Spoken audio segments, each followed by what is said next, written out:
possible angle. I didn't sleep. I sat by the door, gun in hand, listening as the whisper grew into a chorus, voices overlapping, some soft, some screaming, all saying my name. I found another note, this time inside my coat pocket. "You're already here." My handwriting, but not mine. I tore it up, my hands shaking, and decided to leave. I packed my bag, grabbed my keys, but the car wouldn't start, the engine dead, the dashboard flickering like the shadow on the sill. Desperate, I pried open the window frame, needing to know. The glass was smooth, but the wood was warm, pulsing, the spiral scratches glowing faintly. The shadow was there, inside the glass, not outside. Its form shifting, my face staring back, but not my face me. Eyes were empty, my mouth open, whispering. I smashed the window, the glass shattering, but the shadow didn't move. It reached out, its fingers brushing the air, and I felt Ida tug, like something pulling at my core, unraveling me. I ran, leaving everything, my bag, my gun, my sanity. The forest was a blur, the trees closing in, their branches snagging my clothes. I made it to the gas station, hitchhiked to Lexington, and didn't stop until I was in a motel. The city's noise, a faint shield against the whisper. But it's still there. In my head, in my dreams, calling me back to the cabin. I find spirals everywhere on my door, my skin, my mirror, etched so lightly they bleed before I notice. Last night, I found a note in my wallet, in my handwriting. "Look behind you." I don't look. I can't. But the shadow is there, in every reflection, every dark corner, waiting. I see it when I close my eyes. Its form sharper, my face clearer, whispering my name. I don't know what lives in Hollow Creek, or what it wants, but it knows me. If you're ever in Kentucky, if you see a cabin with a window that doesn't look right, don't stay. Don't look at the sill. Because once the shadow sees you, it never lets you go. The last guest at the Starlight Motel. The neon sign flickered like a dying heartbeat, casting a sickly pink glow over the cracked asphalt of the Starlight Motel's parking lot. I found the place by accident, or so I thought, when my car broke down on a lonely stretch of Route 17 in rural Nevada. My name's Nora Quinn, a freelance journalist chasing a story about forgotten towns in the Mojave Desert. It was October, the air sharp with the scent of sagebrush and dust, and I was stranded, my old Honda Civic coughing its last breath 10 miles from anywhere. The motel was the only sign of life, a squat, U-shaped building with peeling paint and a half-lit sign that read, "Starlight Motel, Vacancy." Below it, in smaller letters, someone had scrawled in marker, "Last room left." I grabbed my backpack and trudged toward the office, the gravel crunching under my boots.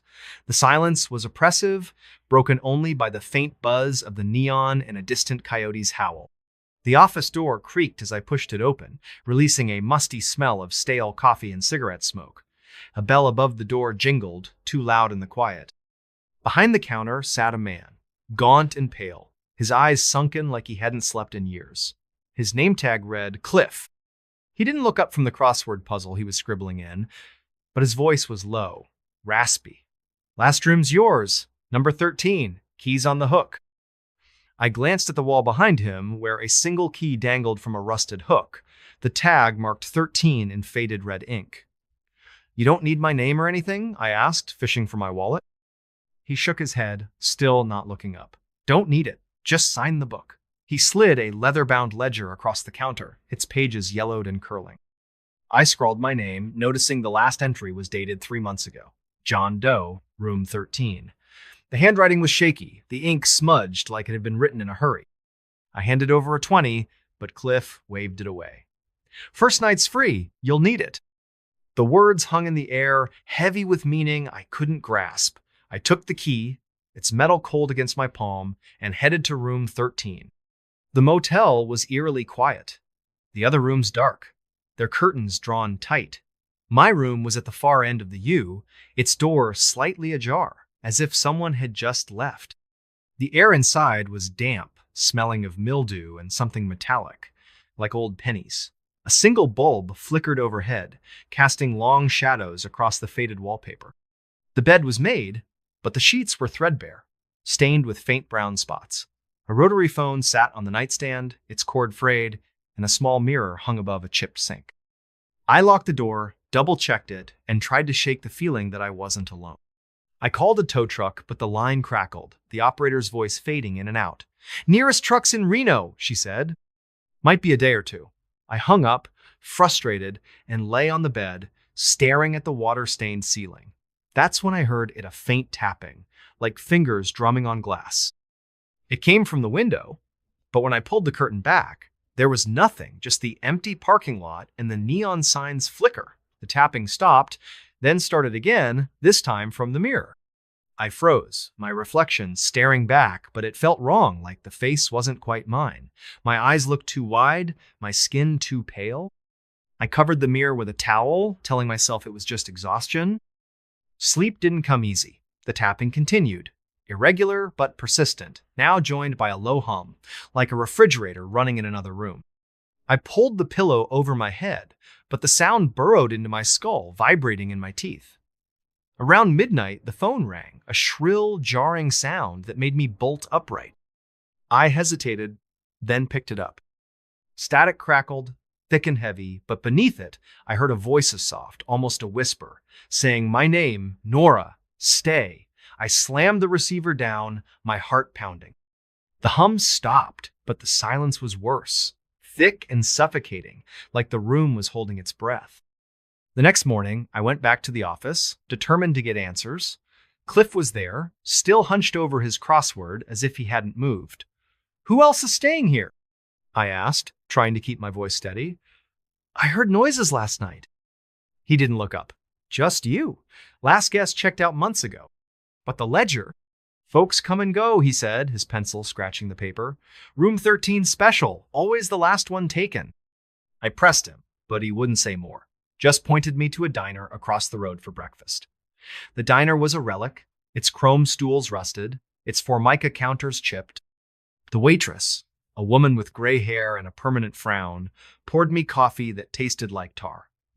I asked about the motel, hoping for some local gossip. Her eyes narrowed. "Starlight? You're staying there?" She leaned in, her voice low. "Get out before dark. That place, it don't let go of everyone." She wouldn't elaborate, just shuffled away, muttering about bad ground. I left a tip and headed back, my unease growing. The motel felt different in daylight, the shadows sharper, the air heavier. I decided to poke around, see if I could find anything about room 13 or the strange noises. The other rooms were locked, their windows boarded or covered with grime. But behind the motel, hidden by overgrown sagebrush, I found a storm cellar, its doors padlocked but rusted through. I pried them open with a crowbar from my car, the hinges screaming in protest. The cellar was dark, the air thick with the smell of wet earth and decay.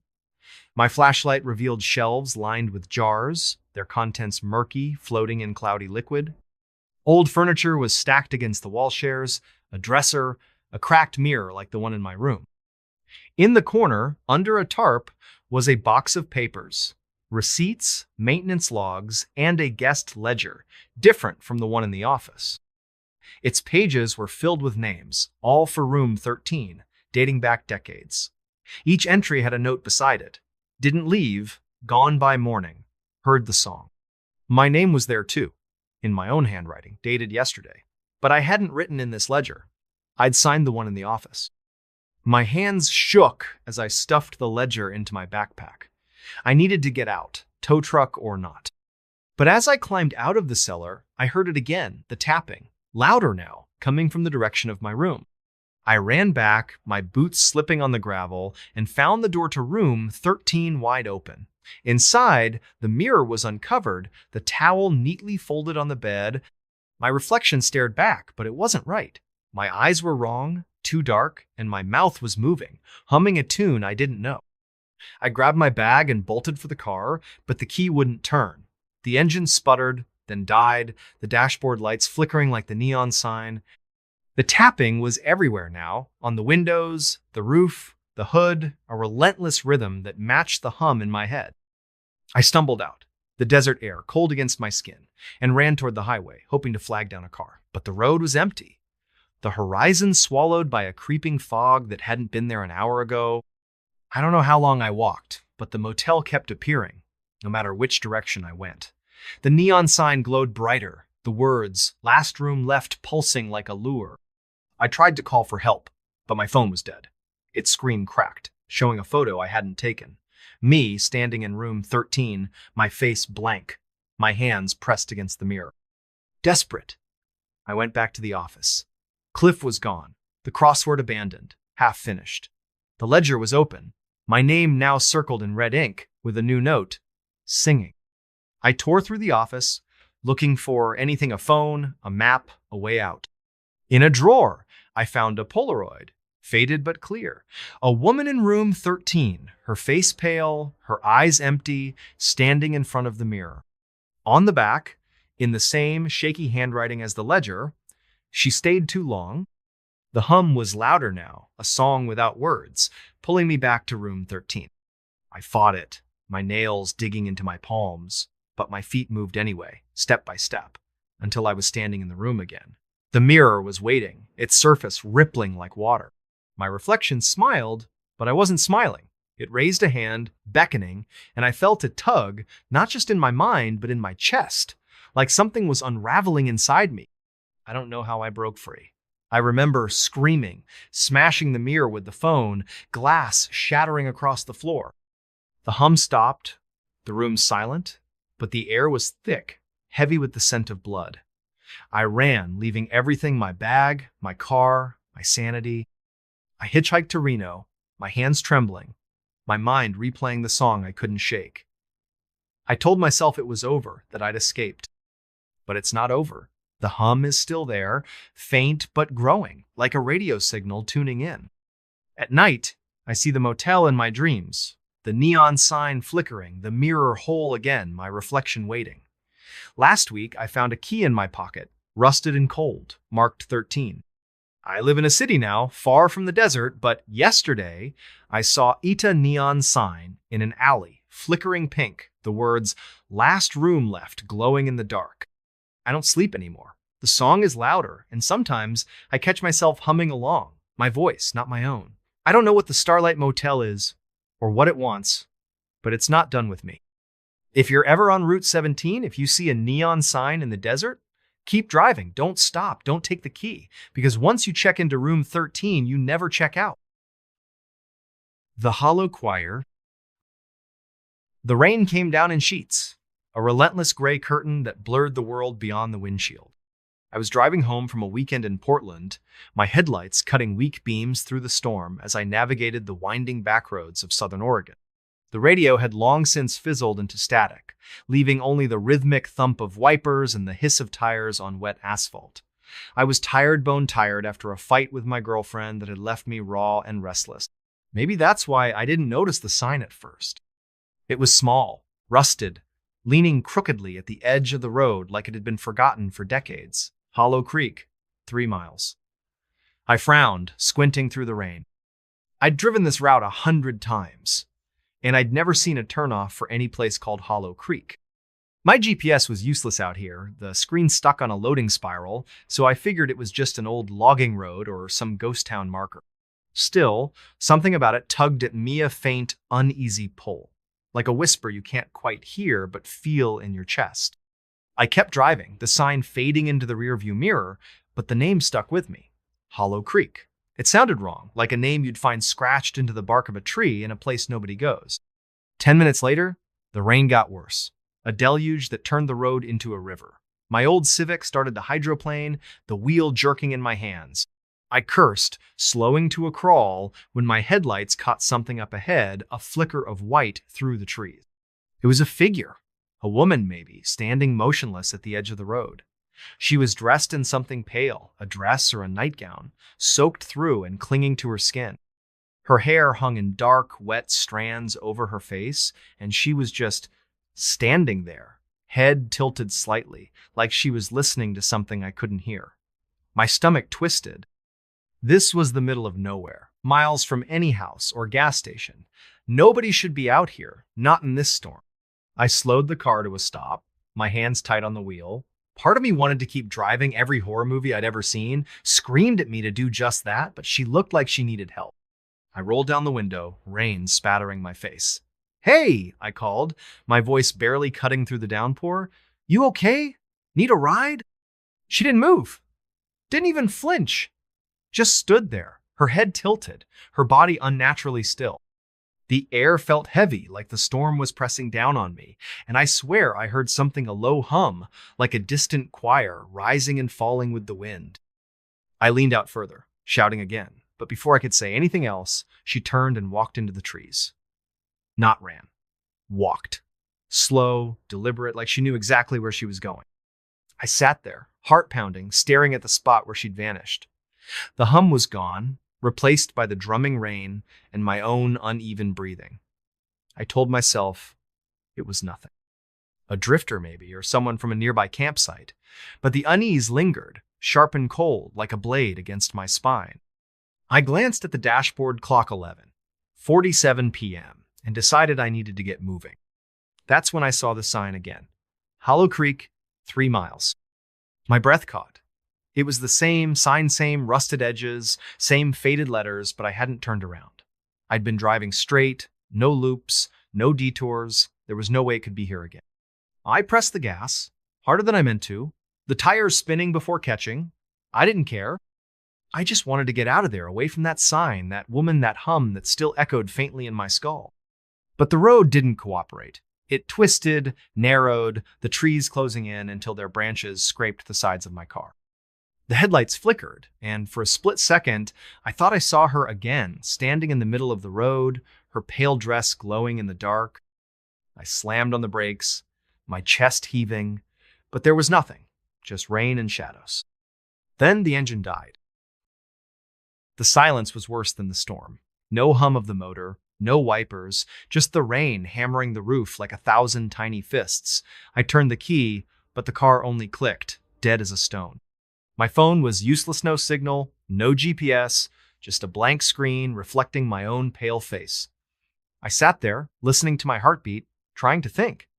The sign had said Hollow Creek was 3 miles away. If I could find it, maybe there'd be a gas station, a house, something. I grabbed my jacket, zipped it up, and stepped out into the rain. The cold hit me like a slap, soaking me through in seconds. The road was a muddy ribbon, flanked by dense forest that seemed to swallow the light from my flashlight. I started walking, the beam shaking in my hand, catching glimpses of twisted branches and glistening leaves. Every step felt wrong, like I was trespassing in a place that didn't want me. The air smelled of wet earth and something else, something sharp, like ozone or burnt metal.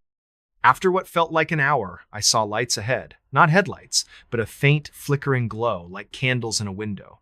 As I got closer, I realized it was a town, or what was left of one. A cluster of buildings, half collapsed, their wooden facades rotting and streaked with moss. A faded sign read, "Welcome to Hollow Creek Est, 1883. The letters were barely legible, eaten away by time and weather. The street was empty, the buildings dark, except for that flickering light coming from what looked like a church at the far end. Its steeple leaned crookedly, like it might topple at any moment, but the windows glowed with a soft amber warmth. I don't know why I went toward it. Maybe it was the cold, or the hope of finding someone who could help. Maybe it was something else, something I couldn't name, pulling me like a hook in my chest. The church door was ajar, creaking softly in the wind. I pushed it open, the hinges groaning, and stepped inside. The air was thick with the smell of damp wood and something sweeter, like rotting fruit. Rows of pews stretched toward a cracked altar, where a dozen candles burned in a haphazard circle. Their flames didn't flicker, didn't waver, just burned steady and bright, casting long shadows that seemed to move on their own. And then I heard it again, the hum, louder now, rising and falling like a choir, singing in a language I couldn't understand. It wasn't coming from the altar or the pews. It was coming from the walls, the floor, the air itself. My skin prickled, every nerve screaming at me to run, but my feet wouldn't move. I was frozen, staring at the shadows, on the wall shadows that weren't mine. They were human-shaped, but wrong. Too tall, too thin, their edges blurry like they were drawn in smudged charcoal. They moved when I didn't, sliding along the walls, circling the room. The hum grew louder, more insistent, and I realized it wasn't a choir. It was voices, dozens, maybe hundreds overlapping, whispering, chanting. Words I couldn't make out, but they filled me with a dread so deep it felt like my bones were turning to ice. I backed toward the door, my flashlight shaking in my hand, but the shadows followed, their movements jerky and unnatural. One of them stopped, its head tilting like the woman's had, and I swear I saw eyes white, empty, staring right through me. I turned and ran, the door slamming shut behind me, the hum chasing me into the rain. I don't know how long I ran. The town seemed to stretch forever, the buildings repeating, the street looping back on itself. My lungs burned, my legs ached, but I couldn't stop. The hum was everywhere now, in my head, in my chest, vibrating through my teeth. I stumbled into an alley, hoping to find a way out, but it was a dead end. Just a brick wall, slick with rain and covered in scratches deep. Jagged marks, like something had clawed at it for years. I turned to backtrack, but she was there. The woman in the pale dress. Her hair hung over her face, but I could see her mouth now, stretched into a smile that was too wide, too wrong. Her lips didn't move, but I heard her voix sonore with my ears, but inside my skull. "You heard us," she said, the words sharp and cold. "You came!" I tried to scream, but my throat was tight, my voice gone. She stepped closer, her dress dragging through the mud, and I saw her hands-long, thin fingers, too many of them, curling like spider legs. The hum surged, deafening now, and the shadows were behind her, dozens of them, their shapes twisting and merging into something I couldn't comprehend. I don't remember how I got away. One moment I was in the alley, the next I was back on the road, my car looming out of the rain like a lifeline. The engine started this time, roaring to life, and I floored it, the tires screaming as I sped away from Hollow Creek. The sign was gone when I looked back. No town, no church, just trees and rain and darkness. It's been 3 weeks since that night. I'm back in my apartment, but I haven't slept more than an hour at a time. The hum is still with me. It's faint, like a radio left on in another room, but it's there, always there. Sometimes I wake up and find scratches on my arms, shallow but precise, like someone's trying to write something I can't read. My girlfriend thinks I'm losing it, says I need to see a doctor, but I can't tell her what happened. I can't tell anyone. Last night, I found an old map in a thrift store, tattered and yellowed, dated 1890. I don't know why I bought it, but when I spread it out on my kitchen table, I saw it Hollow Creek, marked in faded ink, right where I'd been that night. I stared at it, my hands shaking, and that's when I noticed the note scrawled in the margin, in handwriting I didn't recognize. They sing to be heard. They sing to be found. I burned the map, threw it in the sink, and watched it curl into ash. But the hum is louder now, and last night I saw her again. Not in a dream, not in a memory. She was standing at the foot of my bed, her head tilted, her smile wide and wrong. The shadows were with her, their eyes glowing white, and the hum was a scream in my skull. I don't know what they want. I don't know why they chose me. But I know one thing. Hollow Creek isn't gone. It's still out there, waiting, singing. And every night, the hum gets louder, pulling me back. The Whispering Mile. The fog was so thick that night, it felt like driving through a dream. I was on my way back from a dead-end job interview in Eugene, Oregon, my pickup truck rattling along a forgotten stretch of Highway 17, a two-lane scar cutting through the Cascades. The radio was dead, the signal lost somewhere in the mountains, and my phone had been useless for hours, no bars, no GPS, just a blank screen mocking me. It was just me, the headlights, and the fog, curling like ghostly fingers around the pines. I was exhausted, my eyes burning, my hands tight on the wheel. That's when I saw Eat a Mile marker, rusted and crooked, glowing faintly in my high beams. Mile 13. I frowned. I'd driven this road before, or so I thought, and I didn't remember any mile markers out here. The number felt wrong, like it didn't belong. I shook it off, blaming the fog and my own tired brain, but as I drove on, the air grew heavier, the silence thicker. The fog seemed to pulse, like it was breathing, and I swear I heard something a faint whisper, like voices murmuring just beyond my hearing. I turned up the heat, trying to shake the chill creeping up my spine, but it didn't help. The whispers followed me, soft and insistent, weaving through the hum of the engine. 10 minutes later, I saw it again. Mile 13. Same rusted sign, same faded paint, same eerie glow. My stomach dropped. I hadn't turned around, hadn't hit a loop. The road was straight, or as straight as these mountain passes get. I slowed down, my heart thudding, and leaned closer to the windshield. The fog parted just enough to show the sign's edges, jagged and warped, like something had tried to claw it out of the ground. The whispers grew louder, not words, but a cadence, a rhythm that made my teeth ache. I floored the gas, the truck lurching forward, desperate to leave that sign behind.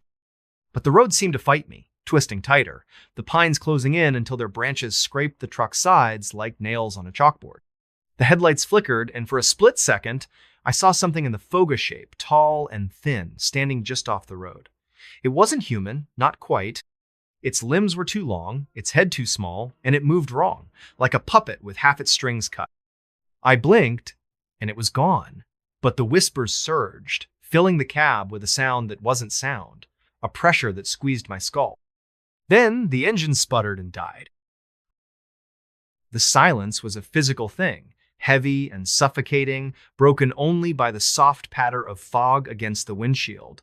I turned the key, but the truck only clicked, lifeless.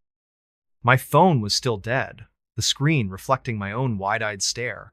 The whispers were clearer now, not voices, but a chorus of sound hisses, clicks, low moans that seemed to come from the fog itself.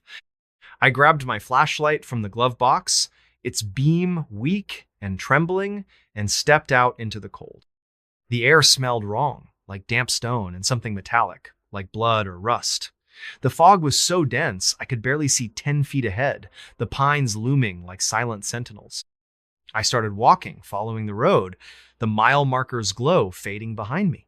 Every step felt like a violation, like the forest was watching, waiting. The whispers followed, circling me, sometimes behind, sometimes ahead, always just out of reach. I tried to focus on the road, on finding help, but the ground felt soft, unsteady, like it might swallow me whole. After what felt like an hour, I saw a light of faint, sickly green glow flickering through the trees. It wasn't headlights or a house. It was something else, something that made my skin crawl. I should have turned back, but my truck was dead, and the whispers were louder now, urging me forward. I followed the light, my boots sinking into the muddy shoulder, until I stumbled into a clearing. It wasn't a town, not exactly. It was a cluster of structure shuts, maybe, or shacks built from wood and stone, their surfaces slick with moss and something darker, like oil. They were arranged in a circle around a pit, deep and black, the green glow pulsing from its depths. The air here was thick, heavy, with the smell of decay and that same metallic tang. The whispers were deafening now, a cacophony of voices that weren't human, weren't animal, weren't anything I could name. They came from the pit, from the huts, from the fog itself. I approached one of the shacks, its door hanging off a single hinge. Inside, the walls were covered in marking spirals, lines, shapes that didn't make sense but hurt to look at. There were objects scattered on the floor, a broken watch, a child's shoe, a cracked phone, all coated in a thin layer of dust and something sticky.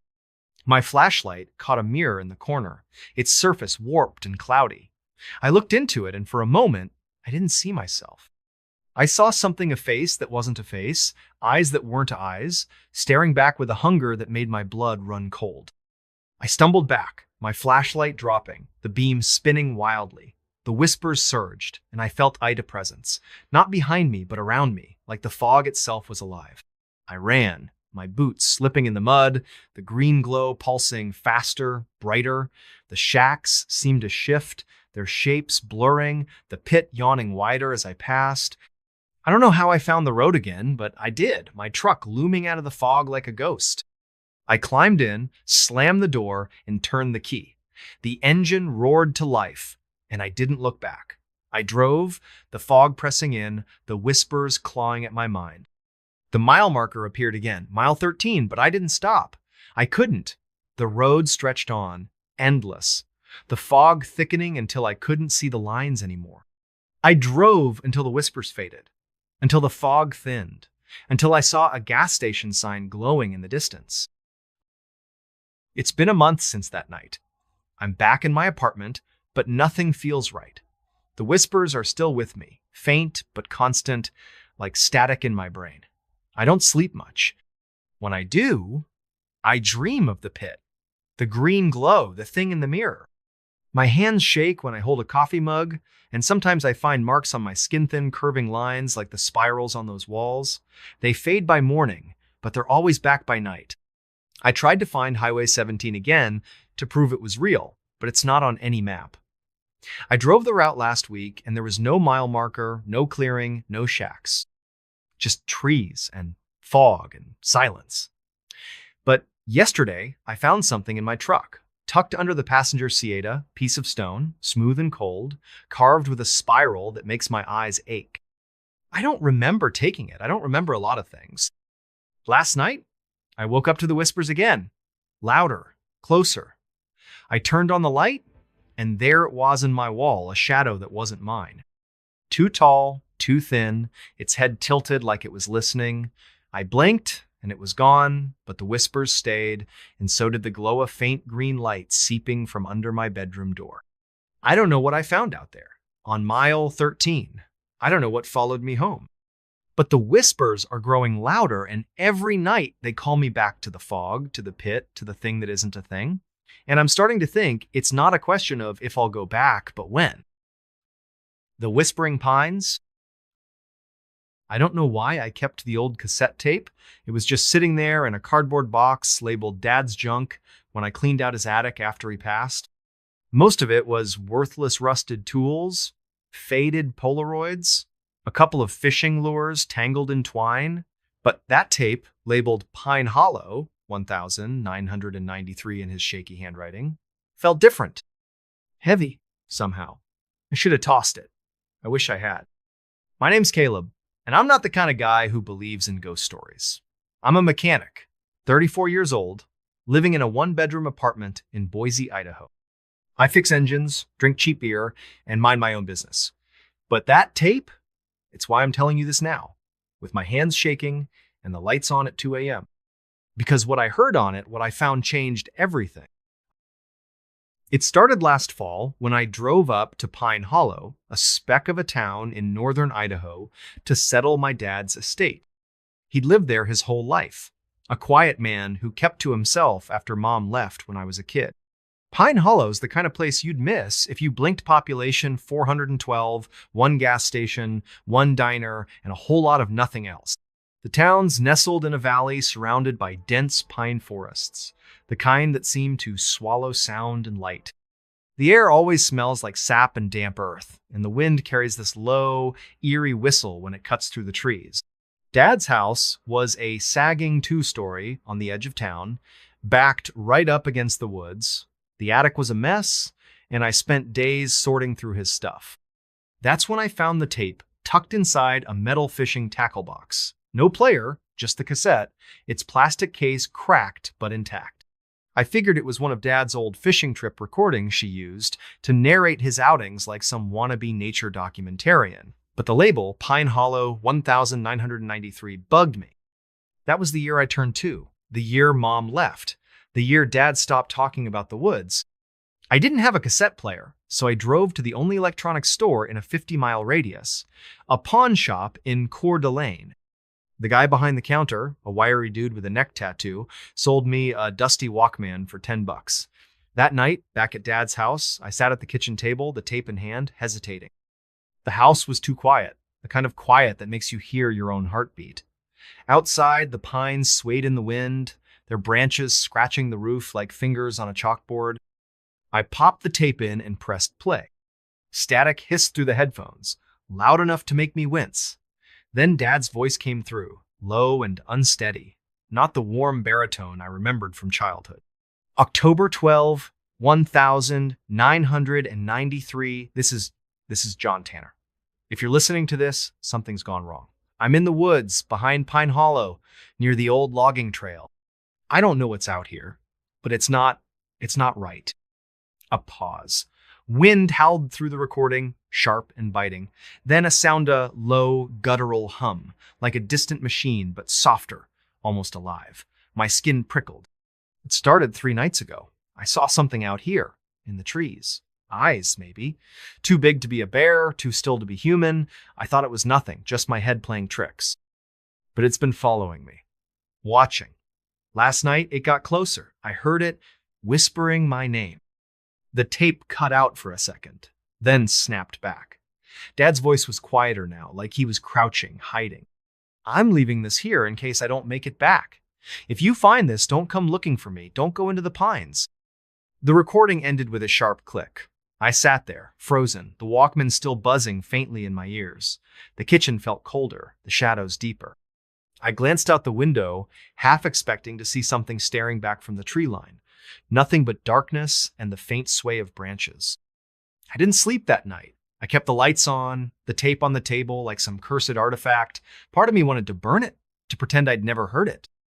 But another part, the part that remembered Dad's haunted eyes when he'd talk about the woods, needed to know more. The next morning, I drove to Pine Hollow's Diner, a greasy spoon called Mabel's. The place smelled like burnt coffee and bacon, and the vinyl booths were cracked from years of use. I figured if anyone knew about weird stuff in town, it'd be the locals. I sat at the counter, nursing a coffee, and struck up a conversation with the waitress, a woman in her 60s named Dot.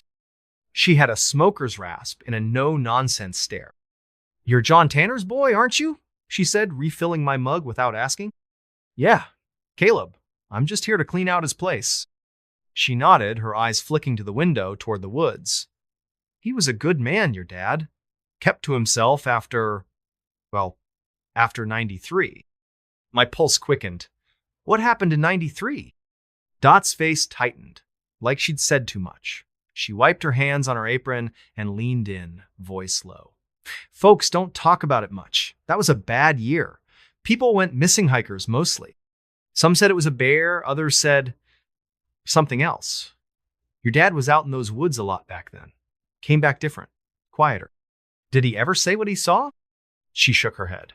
"Not to me, but you might ask old man Carver. He and your dad were tight back in the day, lives out on Route 17, last house before the highway." I thanked her and left, the tape burning a hole in my jacket pocket. The drive to Carver's place took me past fields of dying grass and rusted mailboxes. His house was a squat, weather-beaten cabin surrounded by junked cars and stacks of firewood. Carver himself was outside, splitting logs, a wiry old man with a face like crumpled leather. He squinted at me as I pulled up. "You John's kid?" he called, not breaking his swing. "Yeah, Caleb. Can we talk?" He set the axe down and gestured to a pair of lawn chairs by the porch. We sat, the air heavy with the smell of pine and motor oil. I told him about the tape, about Dad's voice, the hum, the warning. Carver listened, his eyes fixed on the horizon. "Your dad wasn't crazy," he said finally. "Something's been in those woods for a long time. Not a bear, not a wolf. Something older. Folks around here call it the Whisperer." I felt a chill, despite the midday sun. "The Whisperer?" He nodded, spitting into the dirt. "Old stories, from before the town was even here. Loggers used to talk about it, something that lives in the pines, calls your name, draws you in. You hear it, you're marked. Most don't come back." "Did Dad see it?" Carver's eyes darkened. He saw something. 93 was when it got bad. 5 people went missing that fall. Hikers, couple of kids, no bodies, no tracks. Just gone. Your dad went out looking for one of them, a girl named Sarah Mills. He came back, spooked, wouldn't talk about it, stopped going into the woods after that. I swallowed hard, the tape's weight pressing against my chest. "What do I do with this? The tape, I mean." Carver leaned forward, his voice barely above a whisper. "Burn it. Stay out of the pines. Whatever's out there, don't forget." I didn't burn the tape. I couldn't. It was like a splinter in my mind, digging deeper every time I thought about it. That night, I sat in Dad's living room, the Walkman in my lap, replaying the recording. The hum, the wind, Dad's spirit was all so vivid, like I was there with him. I kept thinking about what Carver said. The Whisperer. It sounded like a campfire story, but Dad's voice, that wasn't a story. That was real. Against every shred of common sense, I decided to go into the woods. I had to know what Dad saw, what scared him so bad he never spoke of it. I waited until dawn when the light felt safer and packed a backpack with a flashlight, water, a hunting knife, and the tape. The old logging trail Carver mentioned was still there, a faint dirt path snaking into the forest behind Dad's house. The pines loomed overhead, their branches knitting together to block out the sky. The air was thick with the scent of resin and decay, and every step crunched on a carpet of needles. The trail was overgrown, barely visible in places. I followed it for maybe an hour, my boots sinking into the soft earth, my breath fogging in the chill. The forest was quiet, too quiet. No birds, no squirrels, just the occasional creak of a tree in the wind. I kept my eyes on the ground, looking for anything a footprint, a broken branch, a sign Dad had been here. Nothing. Then I heard it. A hum, low and steady, like a generator buried underground. My heart stuttered. It was the same sound from the tape, but clearer, closer. I froze, straining to listen. The hum seemed to pulse, rising and falling like a heartbeat. It wasn't coming from any one direction, it was everywhere, vibrating through the trees, the ground, my bones. Caleb. My name, whispered soft as a breeze. I spun around, knife in hand, but there was nothing. Just pines, stretching, endless and dark.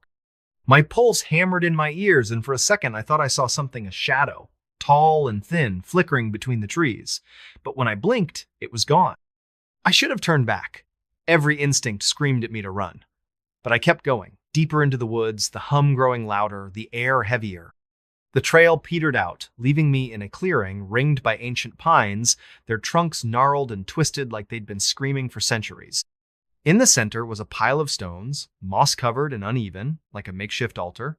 Scratched into one of the stones was a Symbol spiral with jagged lines radiating out, like a sun with broken rays. The hum was deafening now, a low throb that made my teeth ache. I knelt by the stones, my hands shaking as I brushed away the moss. Beneath it, carved into the rock, was a name, Sarah Mills. My stomach dropped. The girl Carver mentioned, the one Dad went looking for. There were other names too, half erased by time. Thomas Reed, 1978. Ellen Carter, 1965. James Holt, 1952.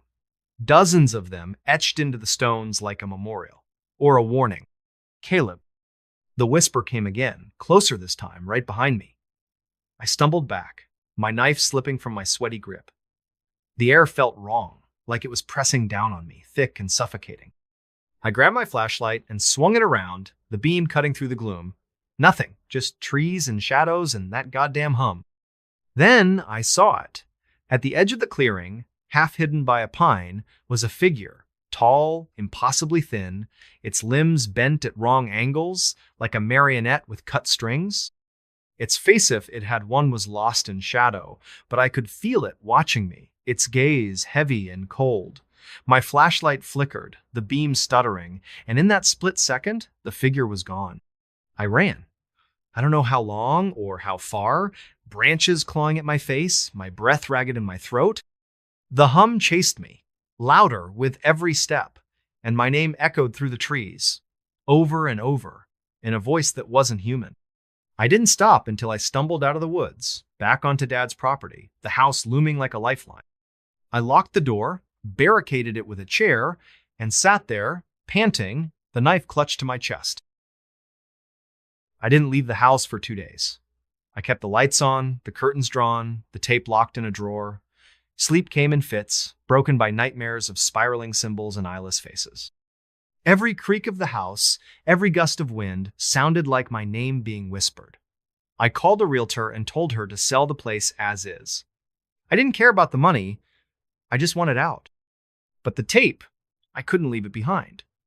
On my last day in Pine Hollow, I drove to Carver's house, the cassette in my pocket. He was on his porch, whittling a piece of wood into something shapeless. I told him what I'd seen, what I'd heard. He didn't look surprised. "You saw it," he said, not a question. "The Whisperer!" "What is it?" My voice cracked, and I hated how small it sounded. Carver set his knife down, his eyes distant. "No one knows. Some say it's a spirit tied to the land, Others say it's older, something that was here before the trees, before the people. It takes what it wants. Marks you, calls you, pulls you in. Your dad got away, but most don't. Why didn't he tell me? Carver sighed. He wanted to protect you. Thought if he stayed quiet, it'd leave you alone. But you went looking. You heard it call your name. I handed him the tape. Burn it, please. He took it, his fingers brushing mine, and nodded. I drove back to Boise that night, the rearview mirror empty, but my nerves screaming. I kept checking, expecting to see that figure in the road, its broken limbs swaying. It never came. That was 6 months ago. I'm back in Boise, back to fixing cars, back to my routine, but it's not the same. I don't sleep much. I keep the TV on at night, drowning out the silence. Sometimes, when the wind blows just right, I swear I hear that hum, faint and far away. Sometimes, in the quiet moments, I hear my name. I checked online, trying to find anything about Pine Hollow, about the missing people. There's nothing, just a few articles about hikers lost in the 90s, no details, no follow-up. The town's barely a blip on the map. I called Carver last week, but his phone's disconnected. I don't know if he burned the tape. I don't know if it matters. Last night, I found something in my apartment, tucked behind the couch. A cassette tape, cracked plastic case labeled Pine Hollow 1993. I don't know how it got there. I don't want to know. I locked it in a drawer, but I can still hear it, even now as I type this. The hum, the whisper, my name. If you're reading this, if you find this story, do me a favor. Stay out of the pines. The hollow beneath. I don't tell this story to scare people. I tell it because I need someone to believe me.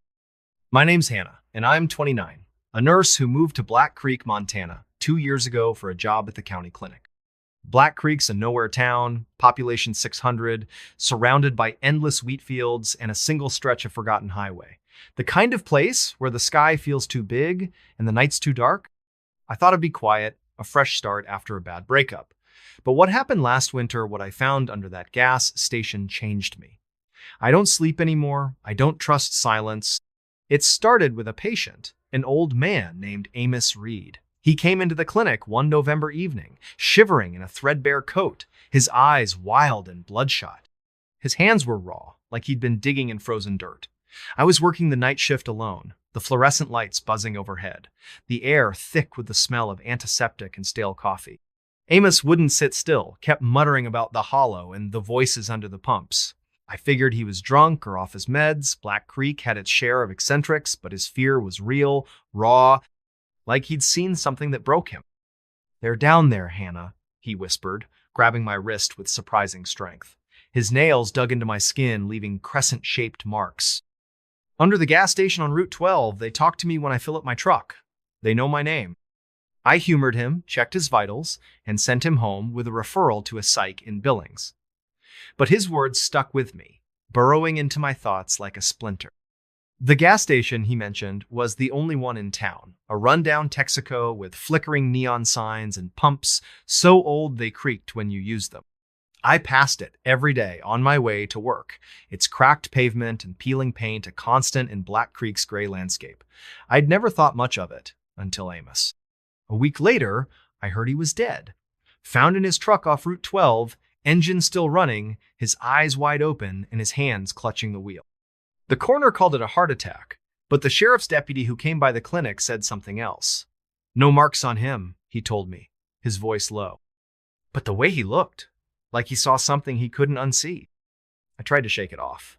Small towns breed rumors, and I wasn't the type to buy into ghost stories. But that night, driving home past the Texaco, I slowed down.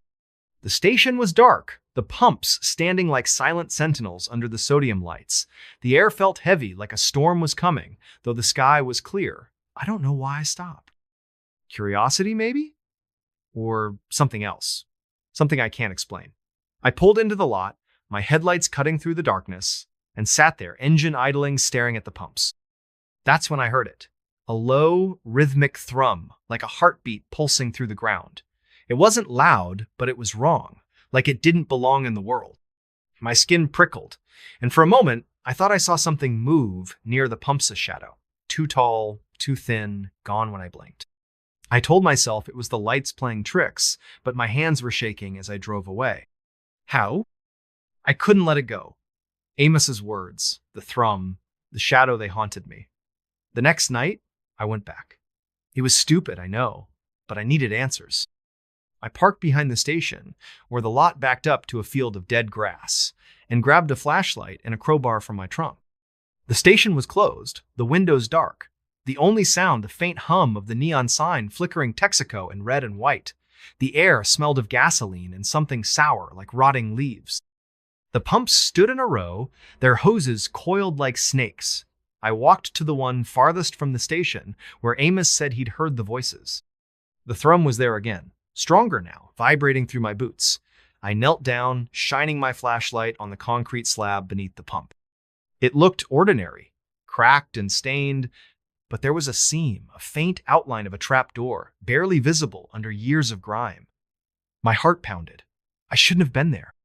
I should have called someone, anyone. But I wedged the crowbar into the seam and pried. The slab gave way with a groan, revealing a rusted metal hatch, maybe 3 feet square. The thrum was louder now, a deep, bone-rattling pulse. I hesitated, my breath fogging in the cold, then pulled the hatch open. A wave of damp, earthy air hit me, carrying the stench of mildew and something metallic, like old blood. Below was a ladder, its rungs slick with condensation, descending into darkness. I don't know what possessed me to climb down. Maybe it was the same thing that made Amos keep going back. The ladder creaked under my weight, and the thrum grew louder, echoing in my chest. My flashlight beam barely cut through the dark, illuminating rough stone walls that glistened with moisture. The air was thick, oppressive, like breathing through a wet cloth. At the bottom, maybe 20 feet down, was a tunnel, narrow and low, carved into the earth. The walls were uneven, etched with strange symbol spirals, jagged lines, shapes that hurt to look at too long. The thrum was deafening now, a living thing that pulsed in time with my heartbeat. I followed the tunnel, my flashlight shaking in my hand, the crowbar heavy in the other. The air grew colder, the smell of blood stronger. The tunnel opened into a chamber, maybe 30 feet across, its ceiling lost in shadow. The floor was dirt, soft and wet, and in the center was a pit, perfectly round, maybe 10 feet wide. The thrum came from there, a deep, unending drone that made my teeth ache. I edged closer, my flashlight beam trembling. The pit was deep, too deep for the light to reach the bottom.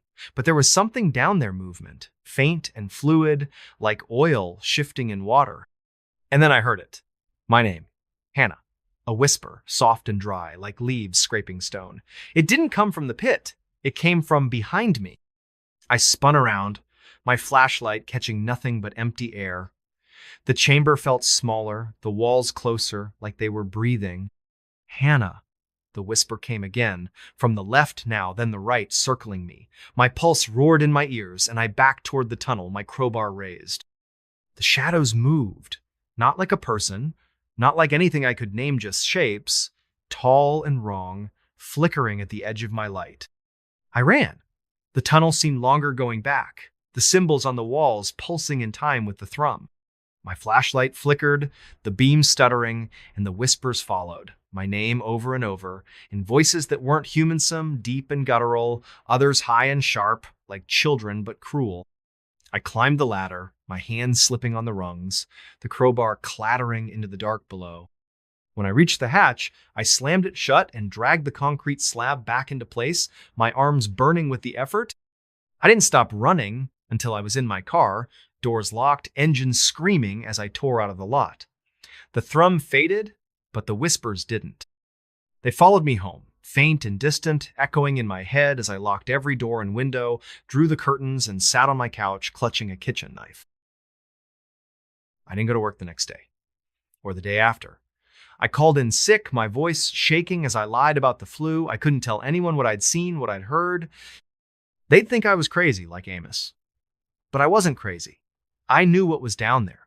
Something old, something that knew my name, something that wanted me to come back. I tried to research the gas station, the town, anything that could explain it. Black Creek's records were sparse, but I found a mention in an old newspaper clipping from 1957 buried in the library's microfiche. A construction worker had gone missing while installing the station's fuel tanks. No body, no trace, just a note that the ground was unstable and the project was delayed. Another article from 1972 mentioned a string of disappearance struckers, mostly last seen at the Texaco. The locals called it bad luck. I knew better. I went back to the station one last time, in broad daylight, because I needed to know it was real. The hatch was still there, the concrete slab undisturbed, but the seam was tighter, like someone or something had sealed it. The thrum was gone, the air still. I didn't dare open it again. I poured salt around the pumps, a trick my grandma swore by, and left. That was 3 months ago. I quit my job, moved to Missoula, tried to start over. But it's not over. The whispers come at night, faint but clear, my name slipping through the walls of my apartment. I've seen shadows outside my window, too tall, too thin, gone when I turn on the light. Last week, I found dirt under my fingernails, black and wet, like the soil from that chamber. I don't remember digging. I drive a different route now, avoiding highways, avoiding gas stations. But I know it's still out there, under Black Creek, under the pumps, waiting. It knows my name. It knows I found it. And it's patient. If you're ever in Black Creek, filling up at that old Texaco, listen close. If you hear a thrum, a whisper, your name in the dark run, don't look back. Don't go down. The Lantern Road. I never believed in places that could watch you. Not until I found the Lantern Road. My name's Caleb Hart, a surveyor for a land development company sent to scout a forgotten stretch of land in northern Maine. The job was simple: map an old logging route for a potential resort. The client provided coordinates and a single instruction: follow the lanterns. I thought it was a quirky way to mark the trail, nothing more. But the moment I stepped onto that road, I knew I'd walked into something wrong, something that had been waiting. It started with a phone call from my boss, Karen, late on a Friday. She sounded rushed, her voice clipped. "Caleb, we got a rush job. Some rich guy wants a survey of a plot near Millinocket. Old logging road, unmarked, no name. Locals call it the Lantern Road. You're the only one free. Can you be there by morning?"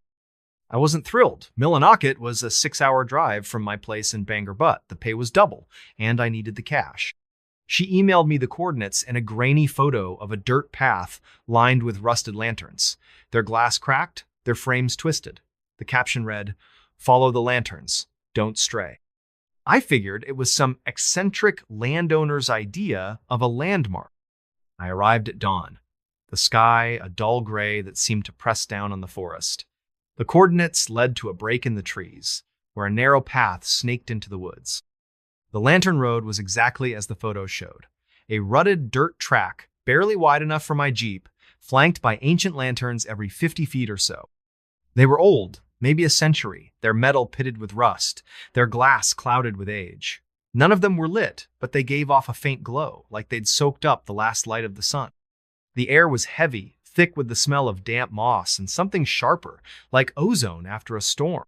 My boots sank slightly into the soft earth, and the silence was absolute tenno birds, no rustle of leaves, just my own breathing, loud in my ears.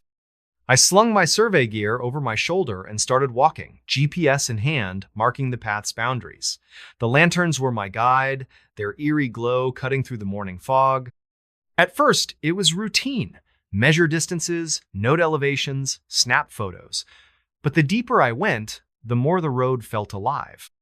The lanterns seemed to shift when I wasn't looking, their positions slightly off from where I'd marked them. My GPS flickered, the screen glitching, showing me miles from where I knew I was. I chalked it up to bad reception, but my skin prickled, like I was being watched from the trees. By noon, I'd gone maybe a mile when I found the first anomaly. A lantern, unlike the others, was pristine, its glass clear, its frame gleaming as if polished. It hung from a gnarled oak, and inside it burned a flame, small but steady, casting a warm, golden light. I stopped, my breath catching. There was no fuel source, no wick, just a flame floating in the air. I reached out, my fingers inches from the glass, and felt a pulse, like a heartbeat, thrumming through the lantern. My head swam, a low hum filling my mind. Not a sound, but a sensation, like static crawling under my skull. I backed away, my heart pounding, and kept going, telling myself it was just fatigue, a trick of the light. The road grew stranger the further I walked. The lanterns multiplied, clustering closer together, their glow brighter, almost blinding in the dim forest. The trees leaned inward, their branches knitting together overhead, forming a tunnel of green and shadow. The air grew colder, the ozone smell stronger, stinging my nose. I started hearing things whispers, not words, but fragments, like half-remembered conversations. They came from the lanterns, their flames flickering in time with the sounds. Caleb, stay, see. My name, woven into the murmurs, made my stomach lurch. I checked my GPS again, but it was useless, the screen frozen on a blank grid. I don't know when I noticed the footprints. They were in the dirt beside the path, faint but clear, matching the tread of my boots. But I hadn't walked there. I'd stayed on the road, following the client's instructions. Don't stray. The prints led into the trees, disappearing into the underbrush. I told myself it was another hiker, maybe a hunter, but the forest was too quiet, too empty. I kept moving, faster now, my survey notes forgotten. The whispers grew louder, more insistent, and the lantern's flames pulsed, their light strobing in a way that made my head throb. At dusk, I reached a clearing. The road ended abruptly, the lanterns forming a circle around a patch of bare earth. In the center stood a single lantern, larger than the others, its flame a deep, unnatural blue. The air around it shimmered, like heat rising from asphalt, and the hum in my head became a chorus, a cacophony of voices calling my name. I dropped my gear, my hands shaking, and approached the lantern. Up close, I saw it wasn't empty. Inside the flame, shapes moved faces, distorted and fleeting, their mouths open in silent screams. I recognized one, impossibly. My father, who died when I was a kid, his eyes wide with terror. I stumbled back, my breath ragged, and that's when I saw her, a woman standing at the edge of the clearing, her face hidden in shadow. She wore a long coat, tattered and gray, and her hands were clasped in front of her, holding something I couldn't see. The whispers stopped, the air still, as she stepped forward. Her voice was soft, almost tender, but it carried a weight that made my knees buckle. "You followed the lanterns," she said. "You always do." I tried to speak, to ask who she was, what this place was, but my throat was dry, my words stuck. She moved closer, her face still obscured, and I saw what she held. A lantern, identical to the one in the center, its flame blue and writhing. "They want to show you," she said, her voice curling into my thoughts. "Look." I didn't want to, but my eyes were drawn to the flame.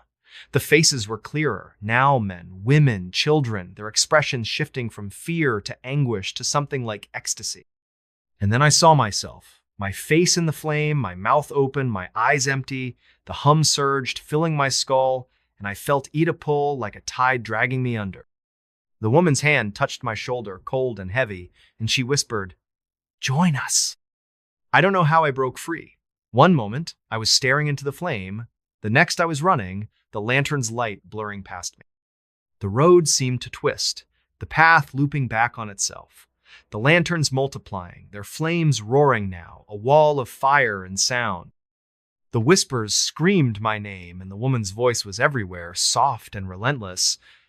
"You can't leave. You're already here." My legs burned, my lungs ached, but I kept running, the forest a maze of shadows and light. I woke in my Jeep, parked at the edge of the highway, my clothes soaked with sweat, my gear gone. The sun was high, the forest silent again. My GPS was blank, its memory wiped, and my phone showed no signal, no record of the photos I'd taken.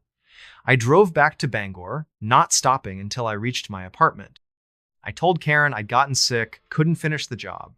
She didn't push, but her voice was strange, distant, like she knew I was lying. I tried to forget the Lantern Road, but it's in me now. At night, I hear the hum, faint but growing, and I see the lanterns in my dreams, their flames flickering behind my eyes. I've found scratches on my arms, thin and precise, like they were carved by something sharp and deliberate.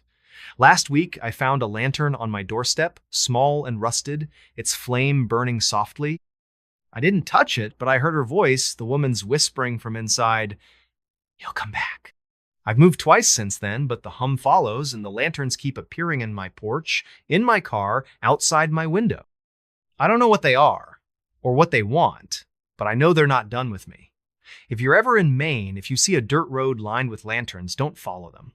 Don't look at the flames. Because once you do, the road doesn't let you go. The hollow bell. The bell rang at 3:17 a.m. A single low chime that echoed through the empty streets of Coldwater, Montana, and woke me from a dead sleep. I'm Theo Grant, a mechanic by trade. Not the kind of guy who spooks easily, but that sound it wasn't right. It came from the old church at the edge of town, a sagging relic no one stepped foot in since the 80s. The bell shouldn't have rung. Its clapper was long gone, stolen, or rusted away, and the church was boarded up, left to rot in the shadow of the Bitterroot Mountains. I lay in bed, my heart pounding, waiting for another chime. It didn't come. Just silence, thick and heavy, like the town was holding its breath. Coldwater's the kind of place where nothing happens. A gas station, a diner, a handful of houses, and a population you can count on both hands. I'd moved here 2 years ago, running from a bad breakup and a worse debt, figuring a nowhere town was the perfect place to disappear. But that night, the bell's chime stuck with me, a splinter in my mind. I couldn't shake the feeling it was calling me. The next morning, I drove to the church, my pickup rattling over the frost-cracked road. The air was sharp, smelling of pine and wet earth, with a faint metallic tang I couldn't place. The church loomed ahead, its steeple leaning slightly, like it was tired of standing. The windows were boarded, the paint peeling in long gray strips, and the door was padlocked, though the chain was rusted, brittle. I walked the perimeter, my boots crunching on frozen grass, looking for signs of a prank kids, maybe, or some drunk messing around. Nothing. Just the bell tower, its silhouette stark against the gray sky, and that uneasy feeling like eyes watching from the shadows. I stopped at Mabel's diner for coffee, hoping to shake off the chill. Mabel, a wiry woman with eyes like a hawk, poured me a cup and leaned on the counter. "Heard the bell last night," she said, not asking, just stating it like fact. "You check it out?" "Yeah," I said, sipping the bitter brew. "Nothing up there. You know what's with that bell?" Her face tightened, her fingers drumming on the counter. "Folks say it rings when someone's marked." Old story, not worth repeating. She turned away, busying herself with a coffee pot, but I caught the flicker of fear in her eyes. I pressed her, but she clammed up. And the other regular sand old man, named Gus, and a trucker passing through weren't any help. Gus just muttered about bad winters and went back to his eggs. The trucker shrugged, his eyes darting nervously. "Heard it too, huh? Stay away from that place, Theo. Ain't nothing good comes from messing with that bell." I drove back home, the diner's warmth fading as the cold crept back into my bones. Mabel's words, someone's Marquetta code in my head, and I couldn't help but wonder who. The town felt different now, the silence heavier, the shadows longer. That night, I couldn't sleep. The memory of the bell's chime lingered, low and mournful, like a warning I didn't understand. Around midnight, I heard another sound of faint scratching, like nails on wood, coming from my front door. I grabbed the baseball bat I kept by the bed and crept to the living room, my pulse racing. The scratching stopped as I approached, but when I opened the door, there was nothing, just a single mark on the frame, a thin, deliberate scratch, like someone had dragged a knife across it. The next day, I went back to the church, this time with tools.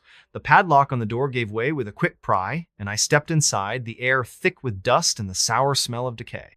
The pews were splintered, the hymnals moldy, their pages stuck together. I climbed the rickety stairs to the bell tower, my flashlight cutting through the gloom.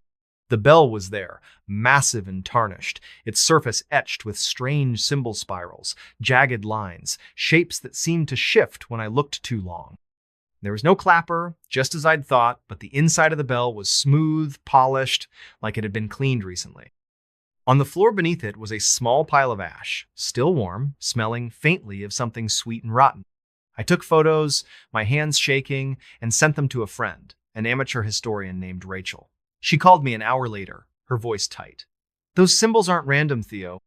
They're old, pre-Christian, maybe older. Found on stones around here, tied to stories about the land choosing people. The bell, it's not just a bell, it's a signal. You need to leave." I laughed it off, told her she'd been reading too many ghost stories. But that night, the bell rang again. 3:17 a.m., one chime, deep and resonant, vibrating in my chest. I didn't go back to the church. Instead, I searched the house, looking for more scratches. I found them on the windowsills, the back door, even the mirror in my bathroom. Each one was identical, precise, like a signature. I didn't sleep. The next morning, I went to the town library, a cramped room in the community center with books older than me. I dug through local history, finding scraps about Coldwater's past. The church was built in 1883 on land the native tribes avoided, calling it hollow ground. There were stories of disappearance as loggers, settlers, kids going back centuries, all linked to the church, all after the bell rang. The most recent was a hunter, vanished last spring, his rifle found under the bell, surrounded by ash. The article called it a suicide, but the details didn't add up no body, no note, just the ash and those same strange symbols carved into the stock of his gun. I started noticing things in town. The way people avoided my eyes, the way conversations stopped when I walked into the diner. Gus, the old man, cornered me outside the gas station, his breath sour with whiskey. "You heard it twice now," he said, his voice low. "It don't ring for everyone. You stay, it'll ring again." And then he trailed off, his hands trembling, and walked away. That night, the scratching came again. Louder, more insistent, moving from the door to the walls, like something circling the house. I turned on every light, checked every window, but saw nothing. Just more scratches, deeper now, some forming patterns that matched the symbols on the bell. I called Rachel again, and she sent me a scanned page from an old journal written by a preacher in 1890. He described the bell ringing on its own, calling people to the church where they'd join the hollow. He wrote of a presence in the ground, something that listened and chose, something that fed on those who answered its call. His last entry was a single line, "It knows my name." I decided to leave. Packed a bag, filled my truck with gas, and planned to drive to Missoula by dawn. But the bell rang again, 3:17 a.m., and this time, the scratching was inside the house. I grabbed my bat, my flashlight, and searched every room. Nothing. But the mirror in my bathroom was uncovered, and in it my reflection wasn't right. My face, but not my expression. My mouth was moving, whispering words I couldn't hear, my eyes too dark, too empty. I smashed the mirror, the glass shattering, but the whispering didn't stop. It was in my head now, my name over and over, "Theo, come." I drove to the church, not knowing why, only that I had to. The door was open, the padlock gone. Inside, the air was cold, thick with that sweet rotten smell. The bell tower was lit, not by my flashlight, but by a faint glow from the bell itself, its symbols pulsing with a sickly light. I climbed the stairs, my legs heavy, like wading through water. The bell was ringing, not a chime, but a low, continuous hum, vibrating in my bones. Beneath it, the ash pile was larger, and in it, I saw fragments bone, cloth, a watch with a cracked face, stopped at 3:17. I don't know how long I stood there, staring at the bell, the hum filling my mind, drowning out my thoughts. Faces appeared in the shadows, people I didn't know, their eyes hollow, their mouths moving in sync with the hum. They weren't there, not really, but I felt them, their presence pressing against me, urging me to stay. I saw my own face among them, not a reflection, but me, standing in the tower, my hands covered in ash. I ran. The road out of Coldwater was empty, the mountains looming like sentinels. My truck's engine sputtered, but I kept driving, the hum fading but never gone. I'm in Missoula now, crashing in a cheap motel, but the scratches keep appearing on my door, my car, my skin. They're faint, but they're there, forming those same symbols. The bell's hum follows me, a whisper in my dreams, calling me back. Last night, I found ash on my pillow, warm and sweet-smelling, and a note in my own handwriting. Come to the hollow. I don't know what the bell is, or what lives in Coldwater's ground, but it knows me, it chose me, and it's waiting. If you're ever in Montana, if you hear a bell at 3:17 a.m., don't listen. Don't go to the church, because once the hollow calls your name, it never stops. The Silent Ward. The scream woke me at 2:43 a.m. It wasn't Humanot exactly, but it cut through the stillness of Haven's End, a speck of a town in northern Wisconsin, like a blade through silk. I'm Avery Cole, a night shift nurse at St. Agnes Hospital, a crumbling brick building on the edge of town that should have been shut down years ago. The scream came from the third floor, the locked ward no one talks about, the one we call the silent ward because its patients never speak. I was alone at the nurse's station, the fluorescent lights buzzing overhead, when that sound hit me, raw and jagged, like something tearing itself apart. I froze, my pen hovering over a chart, my heart slamming against my ribs. The hospital was quiet again, but the air felt wrong thick, heavy, like it was pressing down on me. Haven's End is a nowhere place, a cluster of sagging houses and a diner that smells of grease and despair, nestled in a valley where the pines grow too tall and the winters last too long. St. Agnes is the town's lifeline, the only hospital for miles, but it's a relic leaky pipes, flickering lights, and a smell of antiseptic that can't mask the rot underneath. I'd taken the job 6 months ago, desperate for work, after a messy divorce, left me with nothing but debt and a car that barely ran. The night shift suited me. I liked the quiet, the way the world felt softer in the dark. But the silent ward, room 317, was different. It was off limits, its door always locked, its charts missing from the system. The other nurses whispered about it, stories of patients who didn't exist, of sounds no one could explain, but I'd never heard anything myself. Until that scream. I checked the monitors, my hands trembling. The third floor was dark, the cameras glitchy, showing only static where room 317 should have been. I radioed security, but Ed, the guard, was out back smoking, his voice crackling through the static. Probably just pipes, Avery. Old place creaks like hell. I wanted to believe him, but pipes don't scream. I grabbed my flashlight and headed to the stairwell, the air growing colder with each step. The hospital smelled of bleach and something sweeter, like overripe fruit, faint but persistent. My sneakers squeaked on the linoleum, the sound too loud in the silence. The third floor was a maze of locked doors and abandoned rooms, the air stale, the walls stained with watermarks that looked like faces if you stared too long. Room 317 was at the end of the hall, its door different from the other steel, not wood, with a keypad instead of a lock. I'd never seen it open, never seen a doctor or nurse go in. I pressed my ear to the door, holding my breath. Nothing. Just the hum of the hospital, the distant drip of a faucet. Then, a faint scratching, like nails on metal, slow and deliberate, coming from inside. I backed away, my flashlight beam shaking, and noticed something new, a small symbol carved into the doorframe, a spiral with jagged edges. Like a wound.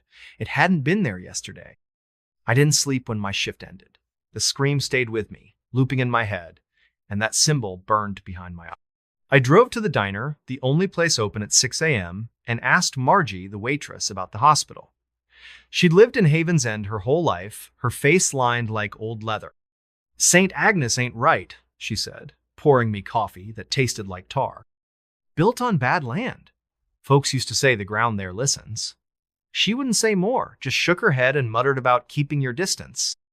I couldn't let it go. That afternoon, I went to the town library, a cramped room in the community center with books that smelled of mildew. I found a history of Haven's End, a thin volume from the 70s.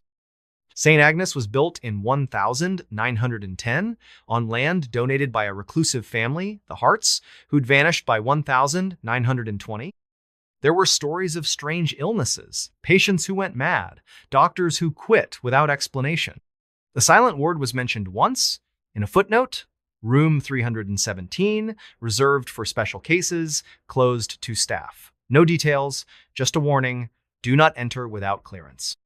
The book also mentioned the symbol I'd seen warding mark, tied to old stories about the land choosing people to speak for it.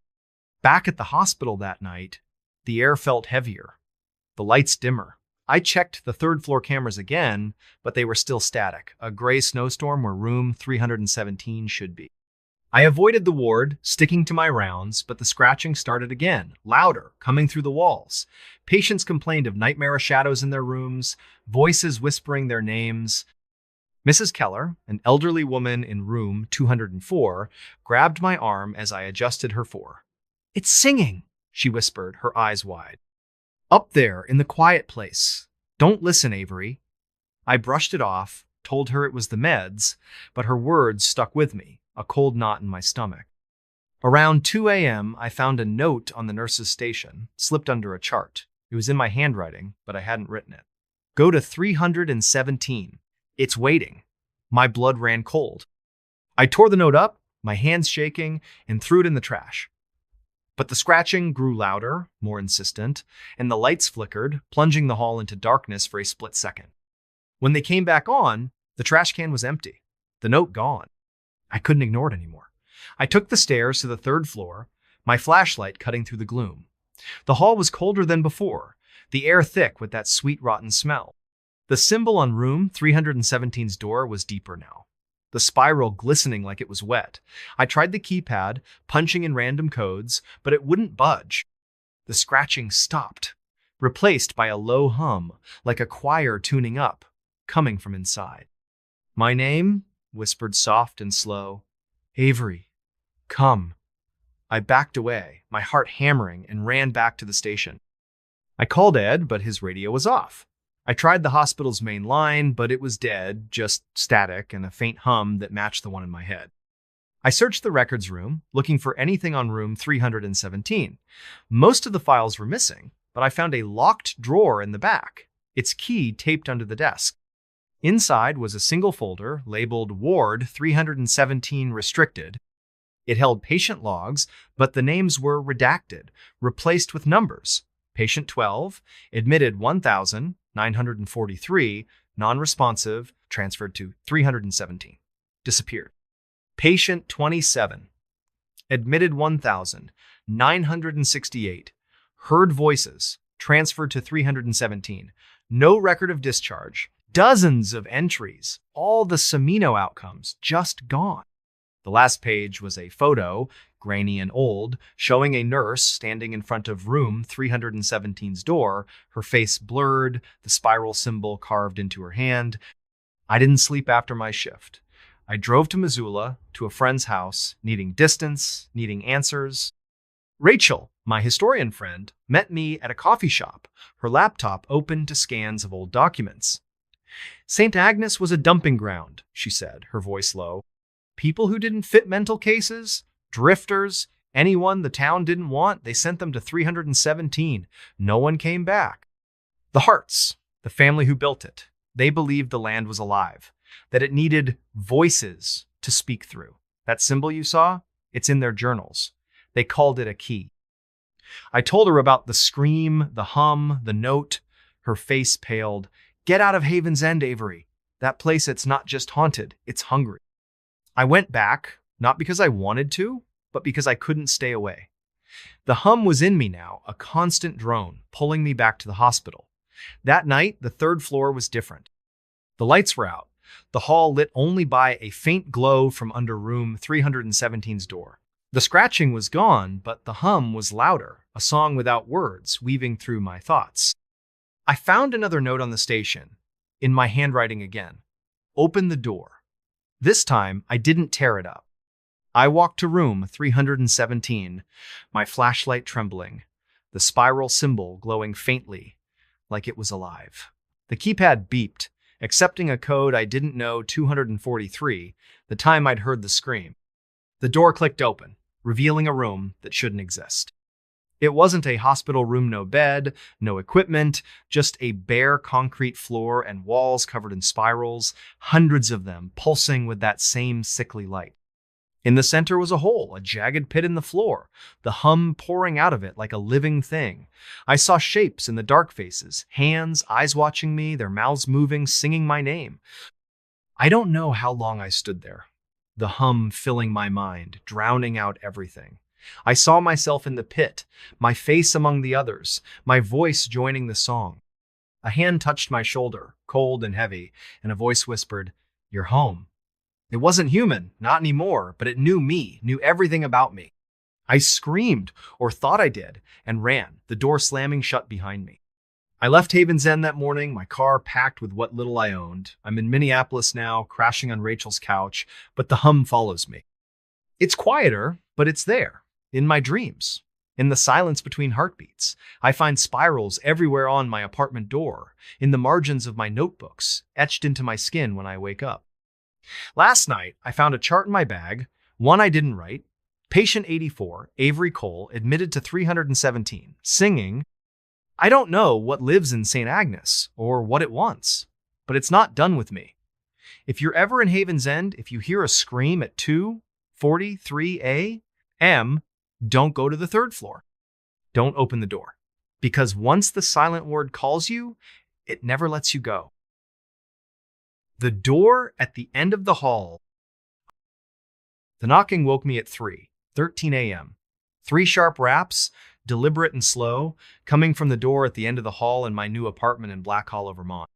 I'm Riley Kane, a graphic designer who'd fled Boston after a burnout left me hollowed out, chasing cheap rent and solitude in a town so small it barely registered on a map.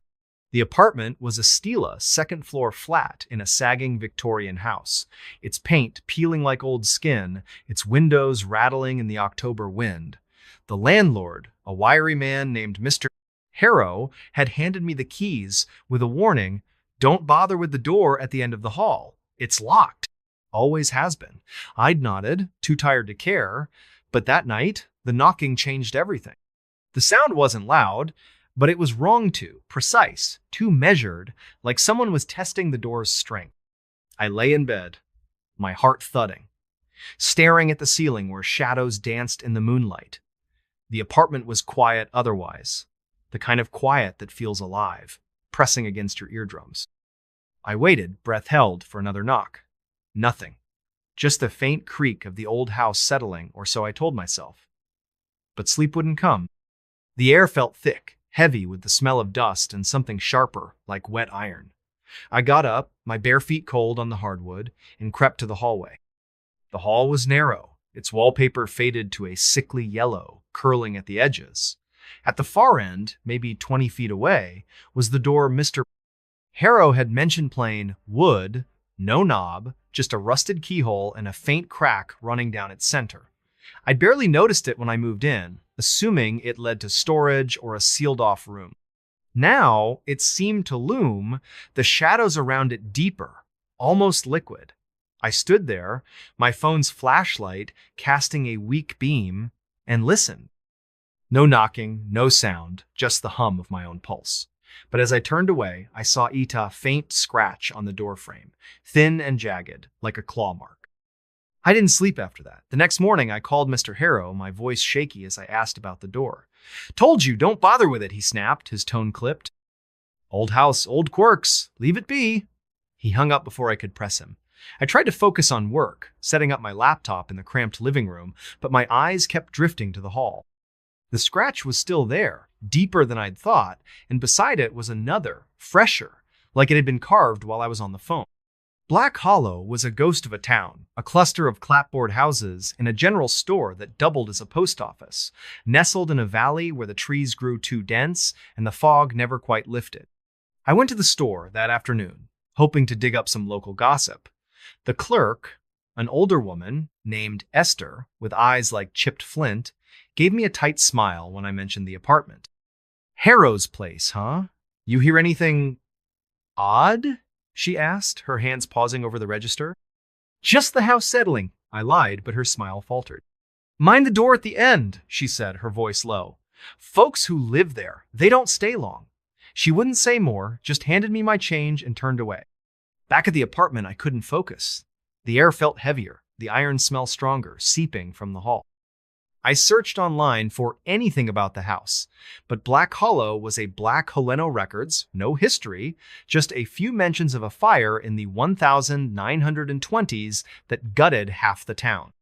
The house, though, was older, built in 1890 by a family called the Wickers. They'd vanished by 1900, no trace, no explanation. I found a grainy photo on an obscure blog showing the house in its prime, the door at the end of the hall clearly visible, unmarked, its keyhole glinting like an eye. That night, the knocking came again. 3:13 a.m., 3 raps, slow and deliberate. I didn't move, just lay there, my breath shallow, listening. The knock stopped, but then I heard something worsey whisper, soft and garbled like a voice underwater, coming from the other side of the door. "Riley? Open." My name, clear as day, sent a chill down my spine. I grabbed my phone, ready to call someone in, but the screen was dead. Its battery drained despite being fully charged an hour ago. I stayed up, sitting on the couch with a kitchen knife, staring at the hall. The whispers didn't stop, weaving through the silence, my name over and over, mixed with words I couldn't catch. By dawn, I was exhausted, my eyes burning, but I went to the door. The scratches were deeper, forming a pattern Nawa spiral with jagged edges, like the one I'd seen in the old photo, carved into the house's foundation. I touched it, and the wood was warm, almost pulsing, like it was alive. I went back to the general store, desperate for answers. Esther was there, but her demeanor had changed colder, her eyes avoiding mine. "You heard it, didn't you?" she said, not a question. The door calls, folks, always has. Wickers built it, said it was a way to speak to the valley. Most who hear it leave, some don't. "What's behind it?" I asked, my voice barely a whisper. She shook her head. "Don't know, don't want to. Last tenant, girl named Clara, she tried to find out. Found her car down by the river, empty. Door was scratched to hell after that." I left, my mind racing. Back at the apartment, I tried to work, but the whispers were louder now, even in daylight, seeping through the walls. I found more scratches in the windows, the floor, even the back of my laptop, all forming that same spiral. I called a friend, Sam, a journalist in Burlington, and sent him photos of the door, the scratches, the house. He called back an hour later, his voice tense. "Riley, those symbols, they're old, tied to stories about the valley. The Wickers thought it was a gate, not to a room, but to something else. Get out of there." I wanted to, but the whispers were in my head now, a constant hum pulling me toward the door. That night, the knocking was louder. 5 raps this time, and the whispers were clearer. A chorus of voices, some soft, some angry, all saying my name. I found a crowbar in the basement and pried at the door, desperate to know to make it stop. The wood splintered, revealing not a room but a staircase descending into darkness. The air was cold, thick with the smell of iron and something sweeter, like decay. The whispers surged, a song without words urging me down. I don't know why I went. My flashlight barely cut through the gloom, the stairs slick with moisture. The walls were stone, rough-hewn, carved with spirals that glowed faintly, pulsing in time with the whispers. The staircase ended in a chamber, vast and echoing, its ceiling lost in shadow. In the center was a door, identical to the one upstairs, but larger, its surface black and smooth, like polished obsidian. The whispers came from it, a cacophony of voices, my name woven into their song. I saw shapes in the dark figures, not human, their forms shifting, their eyes glinting like the keyhole upstairs. They didn't move, just watched, their presence heavy, like a hand on my chest. I reached for the door, my hand trembling, and felt it warm, alive, the spirals moving under my fingers. The voices grew louder, and I saw faces in the door's surface, not reflections, but people, their mouths open, their eyes empty, singing. I saw Clara, the tenant Esther mentioned, her face pale, her lips moving. And then I saw myself, my face in the door, my voice joining the chorus. I screamed, or tried to, but the sound was swallowed, the air too thick to breathe. I ran, The stairs endless, the whispers chasing me. I don't know how I made it back to the apartment, but the door at the end of the hall was whole again, unblemished, the scratches gone. I packed my bag, grabbed my keys, and drove until the tank was nearly empty. I'm in a motel now, far from Black Hollow, but the whispers follow, faint but persistent, like a song I can't unhear. I find spirals everywhere, on my car, my clothes, my skin, etched so lightly I barely notice until they bleed. Last night, I found a key in my pocket, rusted and heavy, with no lock to fit. The door at the end of the hall is still there, in my dreams, its surface black and alive, calling me back. I don't know what it is, or what it wants, but it knows my name. If you're ever in Black Hollow, if you hear knocking at 3:13 a.m., don't open the door. Don't go down the stairs. Because once you see what's waiting, it never lets you go. The Hollow at Duskwood. The wind carried a whisper that wasn't the wind. It came at dusk, a low, sibilant sound that slithered through the trees of Duskwood, a forgotten corner of rural Arkansas where the pines grew twisted and the ground seemed to swallow light. I'm Harper Wells, a folklorist chasing stories of lost places, and I'd come to Duskwood chasing a remora, single yellowed note I'd found tucked inside an old book at a flea market in Little Rock. The note was scrawled in faded ink. Stay out of the hollow. It listens. No signature, no date, just those words, and a crude map pointing to a clearing deep in Duskwood's forest. That whisper, the one that wasn't the wind, hit me the first night I camped there, and it changed everything.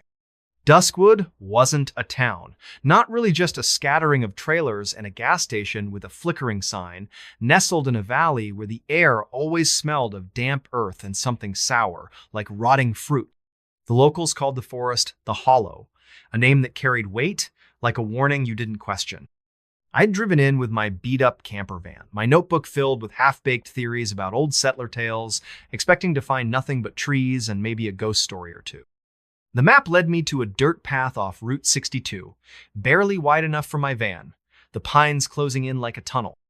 I parked at the edge of a clearing, the ground soft and spongy, the air heavy with that sour smell. My tent was up by sunset, the sky bruised purple, the forest unnaturally quiet, no birds, no crickets, just the faint rustle of leaves. That's when I heard it, the whisper. It wasn't words, not at first, just a low hum, like a crowd murmuring just out of earshot. I froze, my flashlight trembling in my hand, its beams slicing through the gathering fog. The sound came from the center of the clearing where a single tree stood, its trunk blackened and gnarled, like it had been burned but somehow still lived. The whisper seemed to pulse from it, curling around me, brushing against my skin like cold fingers. I told myself it was the wind, the trees, anything but what it felt like a voice, calling me closer. I didn't go. I crawled into my tent, zipped it shut, and lay there, heart pounding, listening as the whisper grew louder, forming my name, Harper, come. Sleep didn't come. The whisper faded at dawn, but the forest felt different, the shadows deeper, the air thicker. I checked the clearing in daylight, my boots sinking into the soft earth. The tree was taller than I'd thought, its branches twisted into shapes that looked almost deliberate, like hands reaching down. At its base was a ring of stones, weathered and moss-covered, arranged in a perfect circle. Inside the circle, the ground was bare, not a blade of grass, just dirt that looked too dark, too wet. I took photos, my hands shaky, and noticed a faint carving on the tria spiral with jagged edges, like a wound. It wasn't there last night. I was sure of it. I drove to the gas station, needing coffee and answers. The clerk, an old man named Amos with eyes like clouded glass, watched me warily as I paid. "You're camping in the hollow?" he asked, his voice gravelly. "Heard anything yet?" "Just the wind," I lied, my skin prickling. He leaned closer, his breath sour with tobacco. "Ain't the wind. Hollow's got a voice. You hear it. You're marked. Don't go back tonight." He turned away, muttering about fools and their stories, but his hands were shaking as he rang me up. Back at the campsite, I couldn't focus. The whisper was gone, but the clearing felt wrong, like the air was watching me. I searched my van for the note, hoping for clues, but found something else, a second note, tucked under my notebook in my own handwriting. Go to the tree. I hadn't written it. I'd have remembered. My stomach twisted, but I couldn't leave. The folklorist in me needed to know, needed to understand what the hollow was hiding.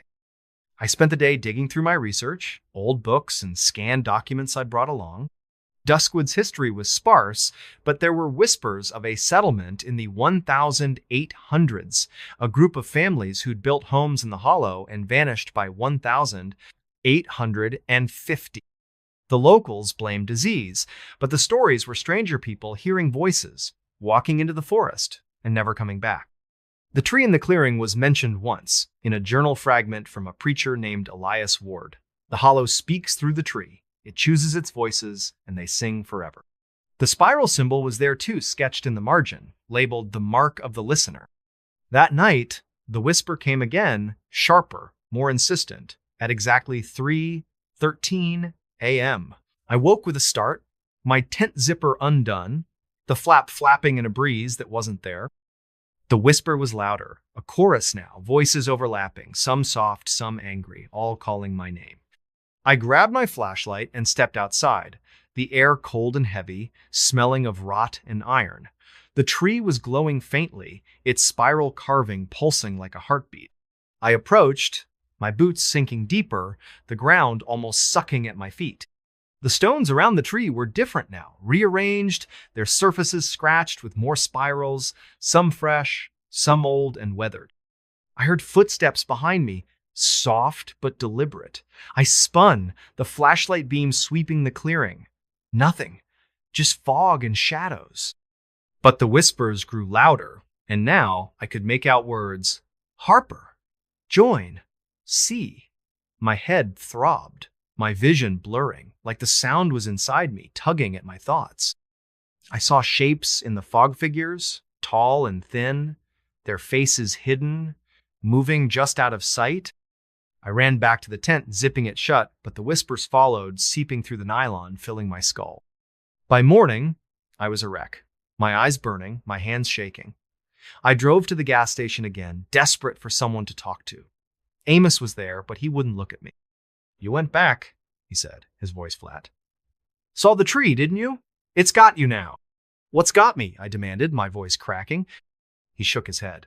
The hollow, it picks people, makes them listen. You'll see. He wouldn't say more, just handed me my coffee and turned away. I went back to the campsite, not because I wanted to, but because I couldn't leave. The whisper was in me now, a constant hum pulling me toward the tree. I found more notes in my van, all in my handwriting. Look closer. Touch the mark. Sing. I burned them, but the ashes smelled sweet, like the rot in the clearing. I searched the forest, looking for answers, and found a trap door hidden under a pile of leaves, its wood rotted but carved with the same spiral. It led to a tunnel, narrow and damp, the air thick with that iron rot smell. My flashlight flickered, but I went down, the walls closing in, the whispers growing louder, echoing off the stone. The tunnel opened into a chamber, its ceiling low, its walls covered in spirals, hundreds of them glowing faintly. In the center was a pit, black and bottomless, the whispers pouring out like a tide. I saw things in the dark faces, hands, eyes watching me, their mouths moving, singing that wordless song. I recognized one face impossibly, my mother, dead 10 years, her eyes empty, her lips forming my name. I stumbled back, my flashlight falling, its beam spinning across the walls. The whispers surged, and I felt Ida pull, like the pit was reaching for me, unraveling me. I don't know how I got out. I remember running, the tunnel stretching longer than it should, the whispers chasing me. I made it to the van, drove until the gas light blinked, and didn't stop until I was in Little Rock. I'm in a motel now, the city's noise a faint shield against the hum. But it's still there. In my head, in my dreams, calling me back to the hollow. I find spirals everywhere on my door, my notebooks, my skin, etched so lightly they bleed before I notice. Last night, I found a stone in my pocket, smooth and cold, carved with that jagged spiral. The tree is waiting. I see it when I close my eyes, its branches reaching, its roots curling through my thoughts. I don't know what the hollow is or what it wants, but it knows me. If you're ever in Duskwood, if you hear a whisper that isn't the wind, don't go to the clearing. Don't touch the tree, because once it chooses you, it never lets go. The villa at Red Pines. The light flickered at exactly 2:47 a.m. Not a power surge, not a loose bulb, but a single, deliberate pulse that made the shadows in the villa twist like living things. I'm Quinn Adler, a travel writer burned out from city life, chasing solitude in Red Pines, a nowhere town in northern Idaho where the forest swallowed the horizon. I'd rented the villa, sprawling century-old house on the edge of town, because it was cheap and promised quiet.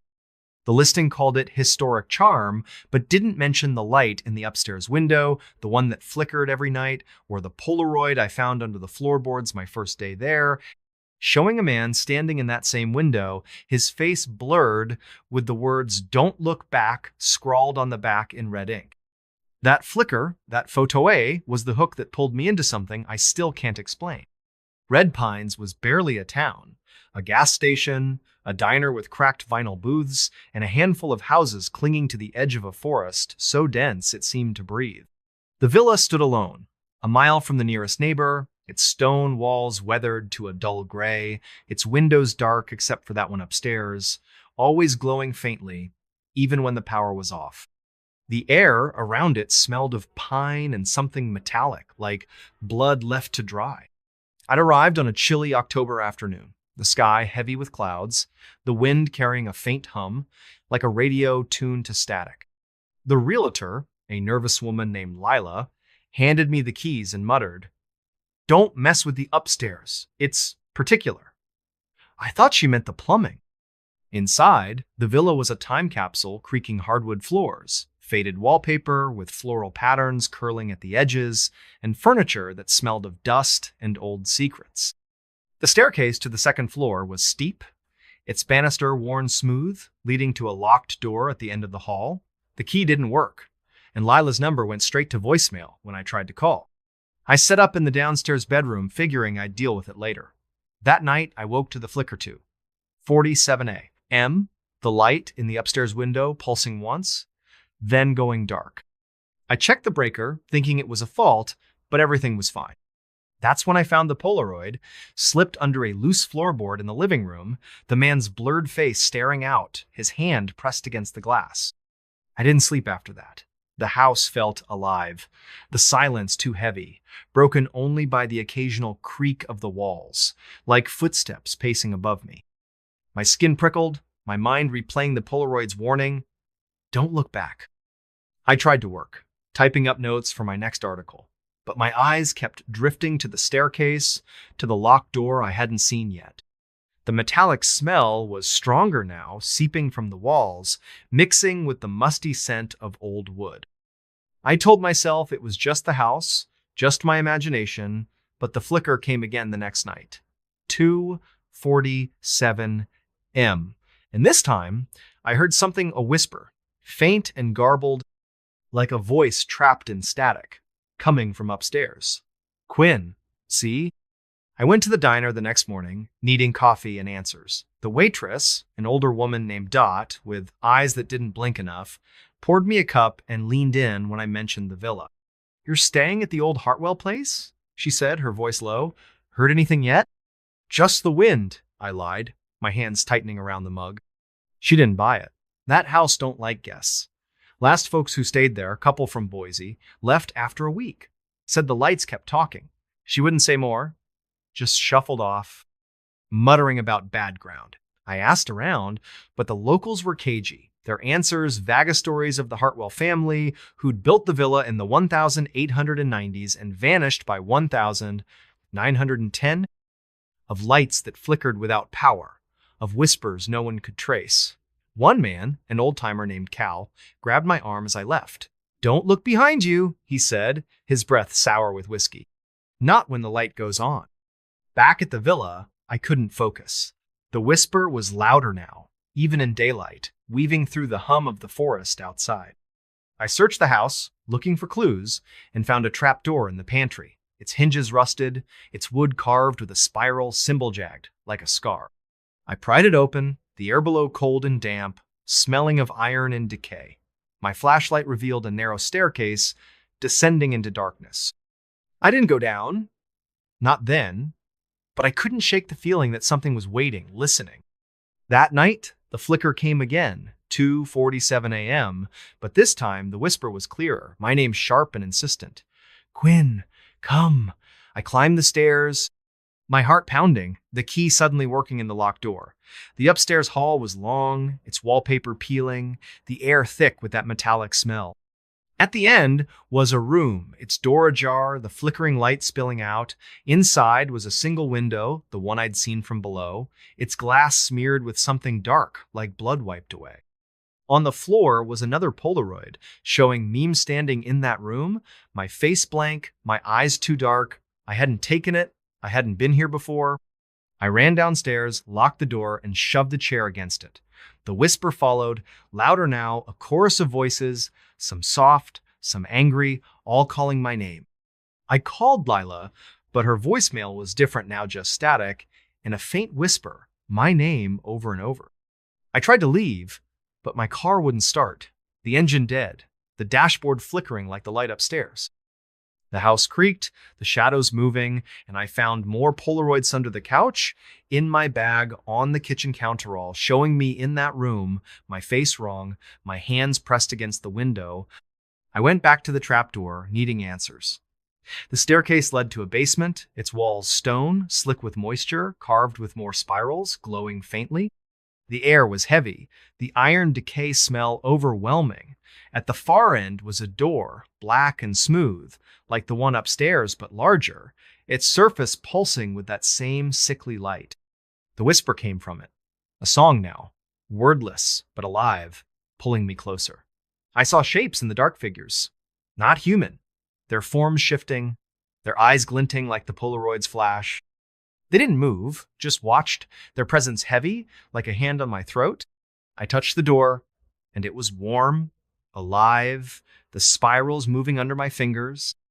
The voices surged, and I saw faces in the door's surface, not reflections, but people, their mouths open, singing. I saw the man from the first Polaroid, his face clear now, his eyes empty. And then I saw myself, my face in the door, my voice joining the song. I screamed, or tried to, but the sound was swallowed, the air too thick to breathe. I don't know how I got out. I remember running, the stairs endless, the whispers chasing me. I made it to the van, drove until the gaslight blinked, and didn't stop until I was in Spokane. I'm in a motel now, the city's noise, a faint shield against the hum.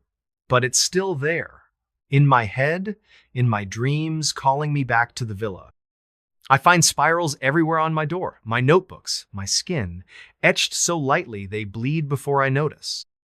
Last night, I found a Polaroid in my wallet, showing me in that upstairs room, my face blank, the words, "Don't look back," written in my own handwriting. The villa is waiting. I see it when I close my eyes, its light flickering, its door open, calling me home. I don't know what lives in Red Pines or what it wants, but it knows me. If you're ever in northern Idaho, if you see a villa with a light that flickers at 2:47 a.m., don't stay, don't look at the window. Because once you do, the house never lets you go. The shadow on the sill. The shadow moved at 4:12 a.m. Not a flicker of moonlight or a passing car's headlights, but a deliberate, fluid motion across the windowsill of my rented cabin in Hollow Creek, Kentucky. I'm Mara Tate, a private investigator who'd retreated to this speck of a town to escape a case that went bad real bad in Louisville. I needed quiet, a place to lick my wounds, but Hollow Creek wasn't quiet, not really. The cabin, a weathered box of logs perched on a hill overlooking a dense forest, came with a warning from the owner, a grizzled man named Amos. Don't open the window by the bed. Not ever. I thought he was joking, or maybe just superstitious, until I saw that shadow and found the note slipped under my door the next morning. It saw you. Don't look again. The handwriting wasn't mine, and it wasn't Amos's. Hollow Creek was barely a Tona gas station, a bar with a flickering neon sign and a scattering of homes swallowed by the pines. The air was heavy with the scent of damp moss and something acrid, like burned metal, that clung to the back of my throat. I'd arrived in late October, the sky a bruised gray, the forest so thick it seemed to pulse with its own rhythm. The cabin was cheap, isolated, perfect for disappearing. It had one bedroom, a sagging couch, and a kitchen that smelled of mildew and old grease. The window by the bed, the one Amos warned about, was small, its glass warped, distorting the trees outside into twisted shapes. I'd covered it with a curtain, but that first night I woke to the shadow-long, thin, moving like ink spilling across the sill, pausing as if it knew I was watching. I didn't sleep after that. My heart hammered, my mind replaying the shadow's movement, too smooth, too alive. The cabin was silent, but the silence felt wrong, like it was waiting. I checked the door, the locks, the windows, everything was secure, but the air was thick, heavy with that burned metal smell. I told myself it was a trick of the light, a branch swaying in the wind, but the note under the door changed everything. It was on yellowed paper, the ink fresh, the words jagged, like they'd been written in a hurry. I called Amos, my hands shaking, but his phone went to voicemail, his message a curt, "Leave a message, I'm out." The next day, I drove to the bar, needing answers. The place was dim, smelling of stale beer and cigarette smoke.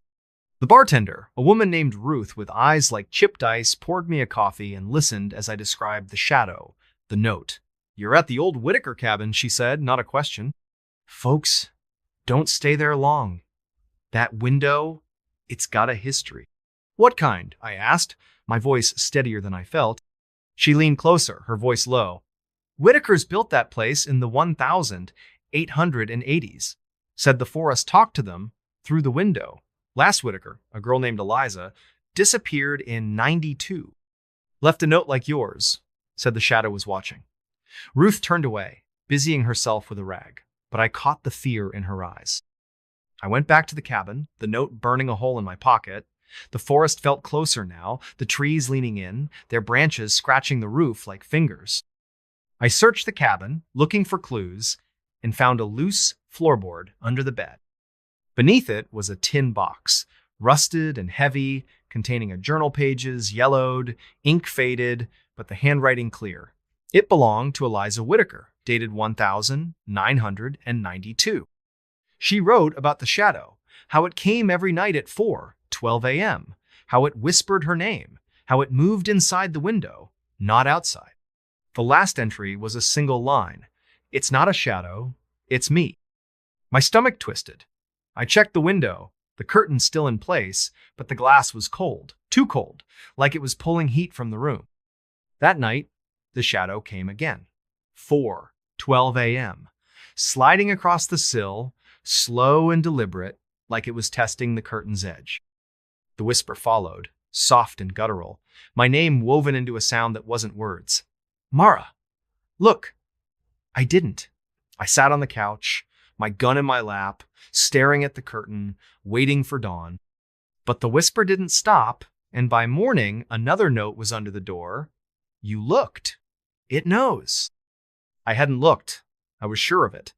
But the note felt like an accusation, heavy in my hand. I drove to the gas station, hoping to find Amos, but the clerk, a kid with nervous eyes, said he'd been gone for days. "You're at the Whitaker place?" he asked, his voice cracking. "Get out. That window, it ain't right." He wouldn't say more, just handed me my change and turned away. Back at the cabin, I couldn't think straight. The whisper was louder now, even in daylight, a hum that vibrated in my bones. I found more notes under my pillow, in my bag, tucked inside the journal, all in that same jagged handwriting, all saying the same thing. "Look." I burned them, but the ashes smelled wrong, sweet and metallic, like the forest itself.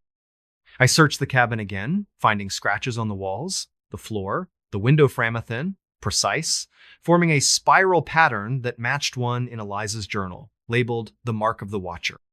I called a friend, Lena, a retired cop in Louisville, and sent her photos of the notes, the journal, the scratches. She called back, her voice tight. "Mara, that symbol, it's old, tied to stories about the forest. The Whitakers thought it was a door, not to a place, but to something. Get out of there. Now." I wanted to, but the whisper was in my head, a constant pull, urging me to the window. I covered it with a blanket, nailed it shut, but the shadow came anyway. 4:12 a.m.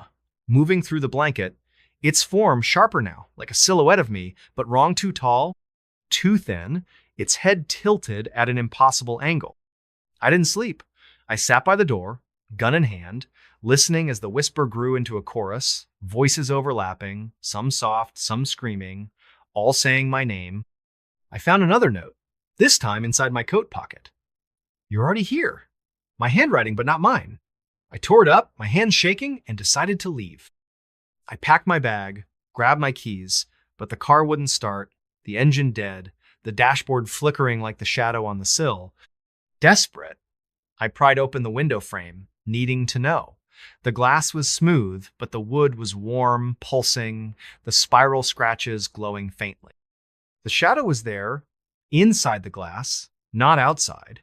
Its form shifting, my face staring back, but not my face me. Eyes were empty, my mouth open, whispering. I smashed the window, the glass shattering, but the shadow didn't move. It reached out, its fingers brushing the air, and I felt Ida tug, like something pulling at my core, unraveling me.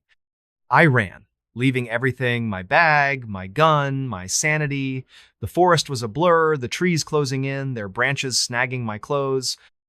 I made it to the gas station, hitchhiked to Lexington, and didn't stop until I was in a motel. The city's noise, a faint shield against the whisper. But it's still there.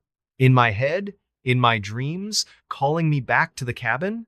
I find spirals everywhere on my door, my skin, my mirror, etched so lightly they bleed before I notice. Last night, I found a note in my wallet, in my handwriting. Look behind you. I don't look. I can't. But the shadow is there, in every reflection, every dark corner, waiting. I see it when I close my eyes. Its form sharper, my face clearer, whispering my name. I don't know what lives in Hollow Creek, or what it wants, but it knows me. If you're ever in Kentucky, if you see a cabin with a window that doesn't look right, don't stay. Don't look at the sill. Because once the shadow sees you, it never lets you go.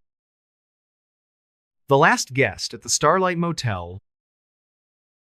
The neon sign flickered like a dying heartbeat, casting a sickly pink glow over the cracked asphalt of the Starlight Motel's parking lot. I found the place by accident.